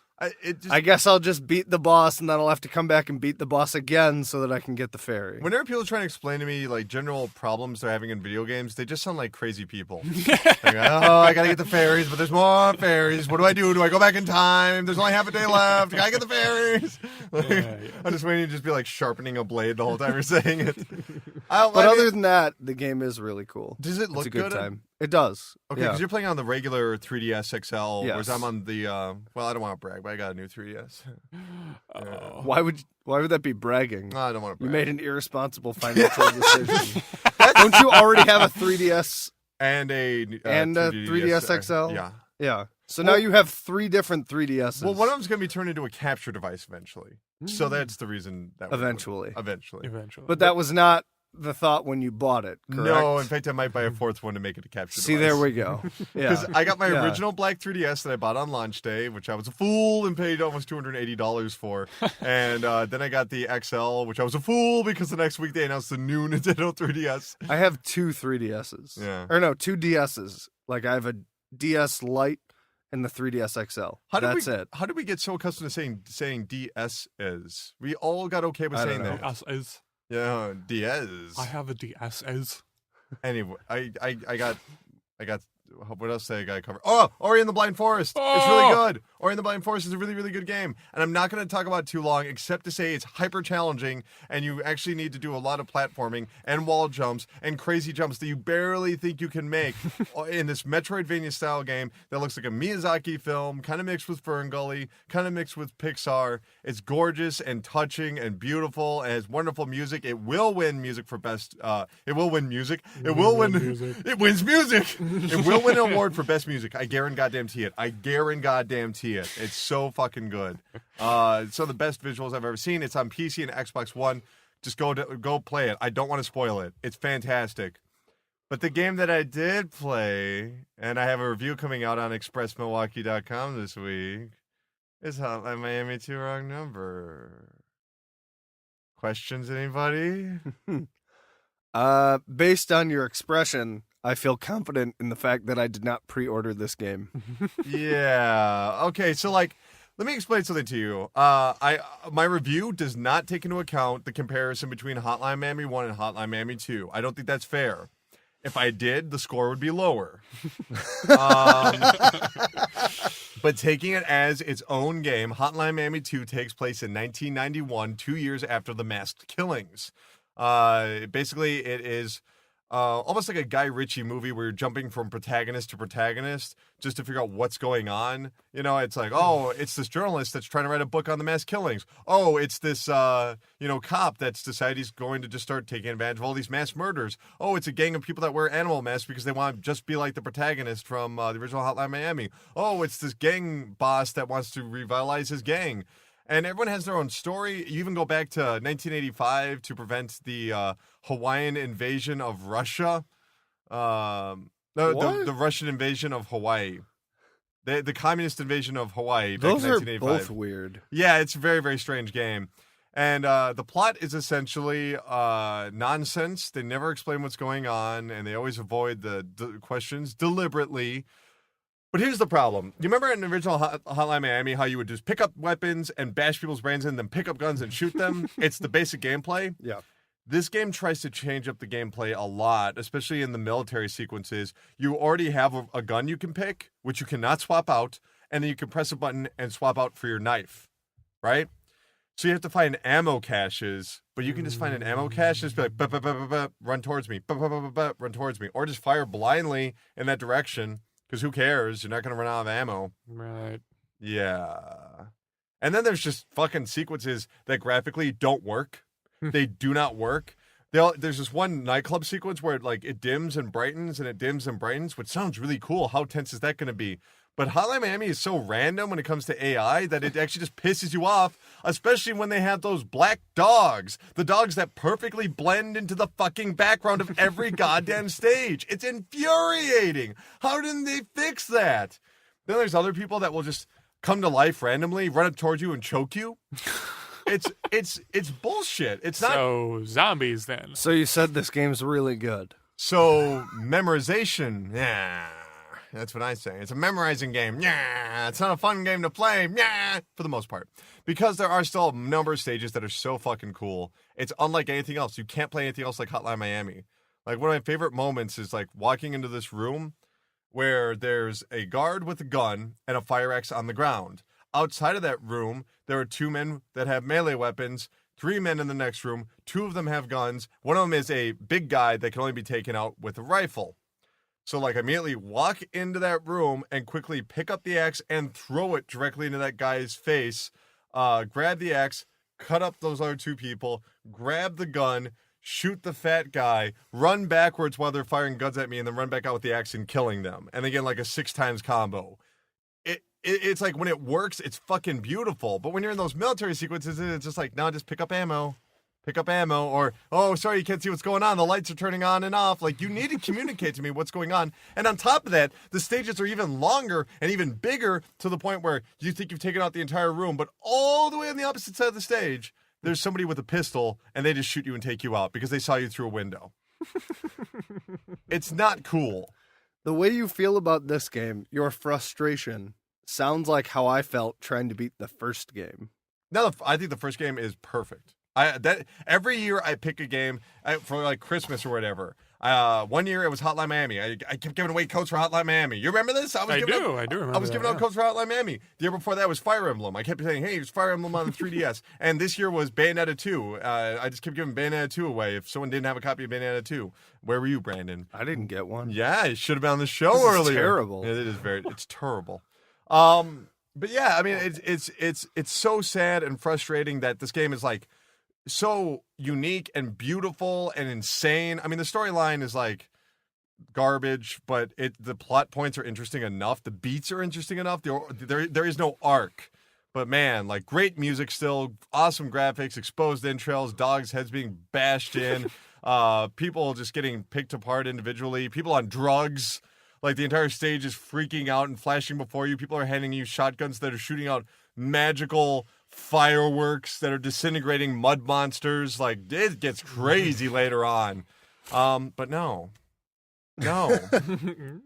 Too much. It's you can see my score on Tuesday when it goes up. But like, man, if you're a fan of the first one, it really misses the mark. I still recommend buying it, but wait for a later date, especially if you're a fan of stuff like Natural Born Killers. Like, there's a prison sequence that really reminded me of that. But that's it for Hotline Miami 2. Anything else, Showman? There was one thing I wanted to talk about, but I missed my opportunity during the pressure points. What was it? Rainbow Six Siege closed beta closed beta alpha. Yeah. Beta, I think. Sign up is officially going on. I'll definitely want to sign up for that because I want to see how buggy an unreleased Ubisoft game is. Hello. I'm more excited for that game than anything else right now. So let's talk about it because we got about 15 minutes left or so. Titanfall 2 has been confirmed to be in development for the PlayStation 4 as well as the Xbox One and the PC. Me and Brendan have played a hell of a lot of that game on different platforms, him on the PC and me on the Xbox One. And PS4 has been locked out because Microsoft spent a lot of money securing that game because, hey, it's the follow-up to Call of Duty from the original creators. Well, all in all, the Xbox One has sold 11.6 million if VG Charts is to be believed, which is a murky source, but Microsoft won't release numbers. That says a lot, doesn't it? And the total sales of Titanfall are 2.56 million, apparently, for the Xbox One. Apparently, it sold over 3.5 million copies if you combine the PC and the Xbox One, but they won't release numbers. That's not a good sign. Who knows how much Microsoft paid for this, but to find out that the sequel is just coming to PlayStation 4 anyway, a system that's already sold over 20 million units, almost double of the Xbox One, was it worth it? Do you think Titanfall actually secured that many consoles? Would they have reached 11 million, allegedly, without Titanfall? Discuss. I don't know of anyone that bought an Xbox One because of Titanfall. Me either. No? What else did Xbox One have that was exclusive? Sunset Overdrive? I don't think I know of anyone that bought that because of Sunset Overdrive either. I know one person that did. Forza Horizon 2 is an excellent exclusive, but these were all internal Microsoft Studio games. They actually had to go out to EA and give them money and say, please don't release on the PlayStation 4. I mean, do you know any Xbox One owners, Mike, besides me? No, I don't. Jesus. You know some good people then. Yeah. Well, I'm surprised that that Microsoft was so willing to spend all that money, promote it so heavily for when it was released, and then just sort of forget about the game. Like they kind of removed it from the splash pages of the highlight reels of play Xbox One this fall. Whereas I feel like it's still lively, you know? I feel like there's still, if you picked up Titanfall today on your Xbox One with an Xbox One, you'll have a lot of fun, especially with the season pass being free. But, I mean, I don't know about you, but I thought Titanfall totally cooled after, like, the first 2 months. Yeah. Like, I played it, you played it, there's still matches to be found. Mike, you didn't play it at all. Do you know anyone that plays Titanfall 2? Or Titanfall 1? No. If you know anyone that plays besides you two. That's it. Yep, that's it. Like, ever. Ever, yeah, that's it. You know a lot of people that play on the PC. I know a lot of people that play PC. I don't know anybody. I know a lot of peeps on the PC. I don't know the PC. Yeah, I know a lot of people that play PC, but none of them play Titanfall. None. That's None. insane. Zero.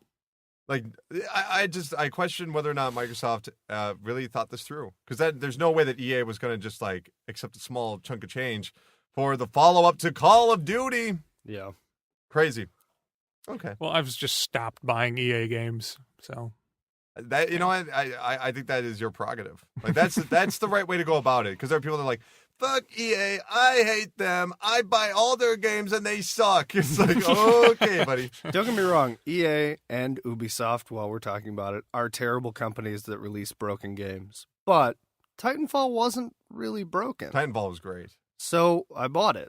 Yeah. I mean, I bought Battlefield 4, but I'm a tool, so there you go. Yeah, well, I guess next week I'll be talking about Battlefield Hardline. I'll let you know how that goes. Is there anything in the story about Titanfall 2 about Microsoft trying to keep Titanfall 2 exclusive? No. I mean... Because, they may have tried, and Respawn might have said, you know what? Right now, we're a small company, a small development studio, and we want to build, and this is the way to do it. Do you think that maybe only having multiplayer it hurt Titanfall? Like, there's no single-player game to it. Do you think that hurt it? I think so, because there are people that want to play single-player, but, I don't know if anybody buys a first-person shooter like Call of Duty, Battlefield, or, I guess, Titanfall for the single-player. I used to buy Call of Duty games for the single player, like Modern Warfare. I bought Modern Warfare 2. I was not impressed, but Black Ops had a great single player campaign. That's why I didn't play Half-Life 2. It's like, no multiplayer? Fuck you. That game sucks. 0 out of 10. It did have multiplayer. Yeah. Yeah, but you could buy it separately. Oh. So, never mind. I don't need the real game. Really, what's even going on in that game? Look at it. Just just a huge mess. I think the worst thing about Titanfall wasn't that it didn't have single player; it was that the campaign was terrible. Yeah, that was the problem. Is that I played the campaign because you have to play it to unlock, I think, one of the Titans. In case you're listening, and don't understand what we're talking about. They literally had this weird scripted multiplayer mode where it would just be like people in your headset screaming at each other like, "Get over here, Jenkins! No, I'm running away. Well, we're gonna catch him." And then when the match was over, we caught Jenkins. It's like, I don't care. I was too busy fighting something. And the fact that if you won or lost, it didn't actually matter. No. It didn't change anything in the story. Absolutely not. It'd kind of be shitty if that was how it happened, though. Yeah. You lost, you just keep playing for the story mission and you keep losing. But there's a game called Rising Storm, which is on PC. Yeah. Where Rising Storm! where it's a online multiplayer first-person shooter, and if you play campaign mode, if you win, the story moves in a different way than if you lose. But you keep going. I prefer Helldivers. If your controller dies, you die. Valve. Let's move over to Valve. Titanfall 2. I'm looking forward to it. I'm excited. Hopefully, it'll actually be running at 1080p this time on Xbox One instead of whatever it was. Some weird ratio. It was like 870p. Shut up, PC boy. Political correct boy. PlayStation. PlayStation's better than everyone. PC's better than everybody else. Graphically, yes. Occasionally, they get bad ports. Occasionally. Grand Theft Auto 4. They got to smooth that out. But that's not PC's fault. No, it's not. Rockstar's fault. It absolutely is. I agree. Red Dead, PC. The Just Better saying. Business Bureau investigated Valve's Steam service, and they actually gave it a pretty interesting score. They gave it a fine. Oh, wait, not fine. They gave it an F. F for fucking terrible customer service. That sounds about right. Here's what they actually had to say. On June 25th, 2013, BBB recognized a pattern of complaints from consumers regarding product services and customer service issues. Consumers alleged the games they purchased from Valve Corporation or Steam malfunction do not work or have invalid CD keys. Consumers also claim the company blocks users from accessing their library of games. Consumers further allege they attempt to contact the company for assistance, but Valve Corporation fails to correct the gaming issues, does not correct credit card charges or issues a refund, or does not respond at all. On July 1st, 2013, BBB notified the company of the complaint pattern. To date, the company has not responded to the Better Business Bureau's request to address the pattern. That's kind of insane. See, I love Steam, but the fact that it's almost 2 years and they haven't responded to a Better Business Bureau complaint, that's kind of weird, right? No, I love Steam, and I have quite a few games, so I don't want to make them angry because just saying this, I'm afraid that I'm going to get banned and never be able to play my games again because Okay. that's what happens. There's a If you get banned, like permanently, you lose all those games. all your games are gone. Yeah. Yep. And I have a lot would- of games. Yeah, but I feel like it would be like, I feel like if you got banned from Steam, it would be like the Shawshank Redemption where the guy gets left out of prison. You know, he doesn't know what to do. Like, That would kind of be what it would be like. you're going outside and you're like, look at these cars. Yeah. You're bagging groceries. I mean, and from what I've heard, I've never dealt with Steam support myself, but from what I've heard, it's terrible. That's absolutely terrible. I mean, you'll go to Steam support about something, and they'll either, like it says, they'll either just ignore you, or they'll tell you that they can't help you. And it's like, wait, you have how much money? Yeah. And how many people on this service, which you want to talk about all the time, but you're not willing to help if there's any kind of a problem? Maybe they're more of a, teach a man to fish kind of guy, I mean, like, It kind of seems like their philosophy is like, oh, this is fucked up. Well, tough shit. well, Now yeah, you won't do it again. I have a quote from Valve. We need to do a variety of things. We need to build customer support directly into Steam. We need to understand what's the most effective way to solve customer problems. Right now, we're in a state where we're doing a bunch of technical work on thinking through how does the support issue get raised? Or who has to see it? How do we do refunds? How do refunds get issued with Steam? We've done a poor job on all of that to the state. We think it's something we really need to focus on. I love Steam as a service, and I've never had to deal with customer service. But anyone that has doesn't have anything good to say about it except for the occasional person posting a screen cap on Reddit like, oh my God, they gave me the discount on a game. Yeah. So I bought it the day after the sale. Yeah. And I don't know, it's kind of like saying like, oh my God, look, I found an albino seal or like some rare creature, something to be proud of. So I don't know. This news story is really surprising to me. Yeah. It's probably just because like I've used the service for 9 years. Is that right? It's And really been 9 years. It's not. Yeah, I've used the service for 9 years, and I have yet to have a reason to contact customer support. There was one game that I got in a bundle that didn't work. Yeah. I think it was, you know what it was? It was Red Faction 2. Oh, what a shame. Oh, such a shame. Red Yeah. Faction 2 is just, good God. Right, yeah. Oh, I wanted to use this pun earlier. Not pun, but I'm sorry. I did Set me up for this pun, guys. I wanted to say that Hotline Miami 2 Wrong Numbers is the Dark Knight Rises of Hotline Miami. Anyway, yeah, so Hotline That Miami is scathing. No, it's just saying it's a mixed bag. But yeah, I mean, like, it's been around for 11 years. Yeah. Imagine if you had a business around for 11 years without a customer service department. Like where you couldn't walk up and say, "Where's the eggs?" And they're just like, Yeah. "You're banned from the grocery store." Yeah, it kind of seems like Steam is, if somebody buys a game from either the gray market or a non-approved site, they're Yeah. really quick to ban people. But if they buy something through a legitimate site and it doesn't work, then they won't help them. So it's like nonsense. you can't be hardline on one side Yeah. and then just not care on the other side. That's not okay. Especially with them launching their own operating system, this has to be taken care of immediately. You cannot Yeah. launch an operating system and not have a customer support. Yeah. I mean, you're right. I've never had to use it, and I have a lot of games on Steam, and I love Steam. But you can't crack down on Sony for having shitty support and give Valve a free pass. This is more important than getting Dota tournaments working. This is more important because if they don't, someone else will do it. Someone else will create a great new system that'll replace Steam eventually. I mean.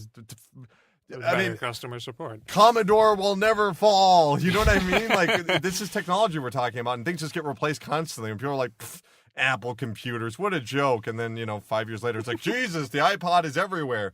You never know what's going to rise up and replace it, And I bet you it'll be Uplay. No, not really. Oh, my God, Uplay is so terrible. I like Origin. I'm an unabashed fan of EA Origin. I've never had any problems with Origin. Yeah. Or Steam, for that matter. But Do you think they knew when they made the color for Origin orange? They knew what they were doing there. They're like, Origin. Sony D. Yeah. that was the other story. What? I totally forgot. Okay, so No I'm way. sorry. There was another story I wanted to mention in All right. Pressure Points, but I totally forgot what it was. Okay. I heard a rumor, but I thought you'd be excited. The D4 might be coming to PC. I would very much like that. Yeah. I also heard Phil Spencer say that they don't plan on releasing Forza Horizon 2 to PC because there's really just not that much of a demand for it. So if you have... I mean, really, we're talking about the PC, the people that literally will buy 3 monitors to create a fucking cockpit for a car, but they're not really into it. God damn it, Phil. Yeah, but I think somebody, I don't want to misquote, but I think somebody, the creator of D4, what's his name?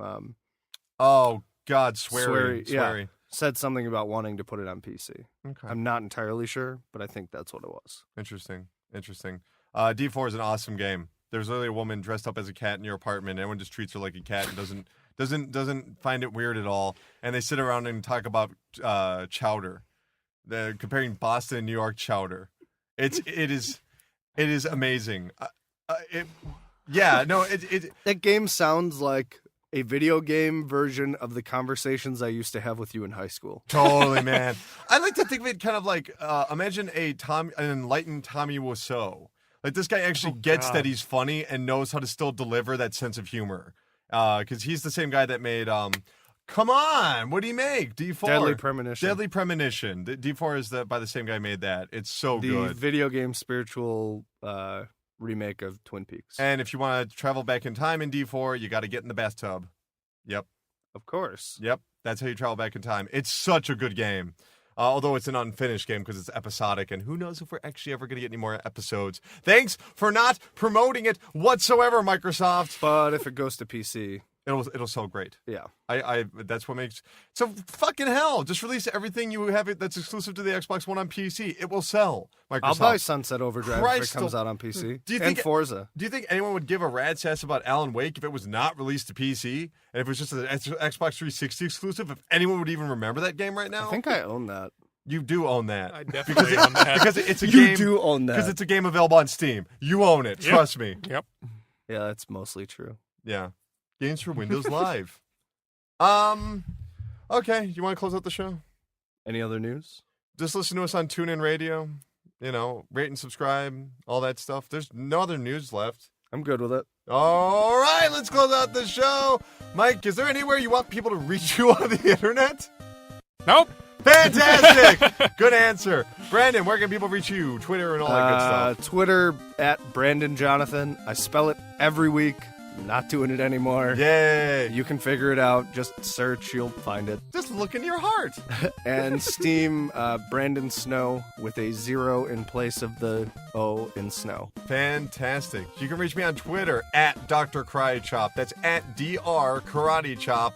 Or if you really feel like it, I guess you can add me on Xbox Live, _Questlon. That's question with an L, not an I. Or the space question 57 on PlayStation Network and Nintendo Network. If you're going to add me, leave me a message. I just find strangers adding me, and I have no idea if I played with them or not. And I assume most of these people are from the show, because, like, I haven't turned on my Wii U that much and played online to have this many people trying to add me, all right? Or PlayStation, not Wii U, because you can't see the people on Wii U unless you add them back. Sure. Can you? I have no idea. Okay, good. All right, that's going to do it for this episode. Remember to rate and subscribe. Check out my review of Hotline Miami 2 Wrong Number when it comes to Express Milwaukee on Tuesday. And yeah, that's going to do it, guys. Thank you so much for being on the show today. Thank you, Mike. Thank you. Thank you, Brandon. Thank you for having me. All right, guys, get out there and have yourself some fun, because there are a multitude of viruses that might consume your brain, ending your miserable little lives. But fear not, for the PRESSURECAST is forever.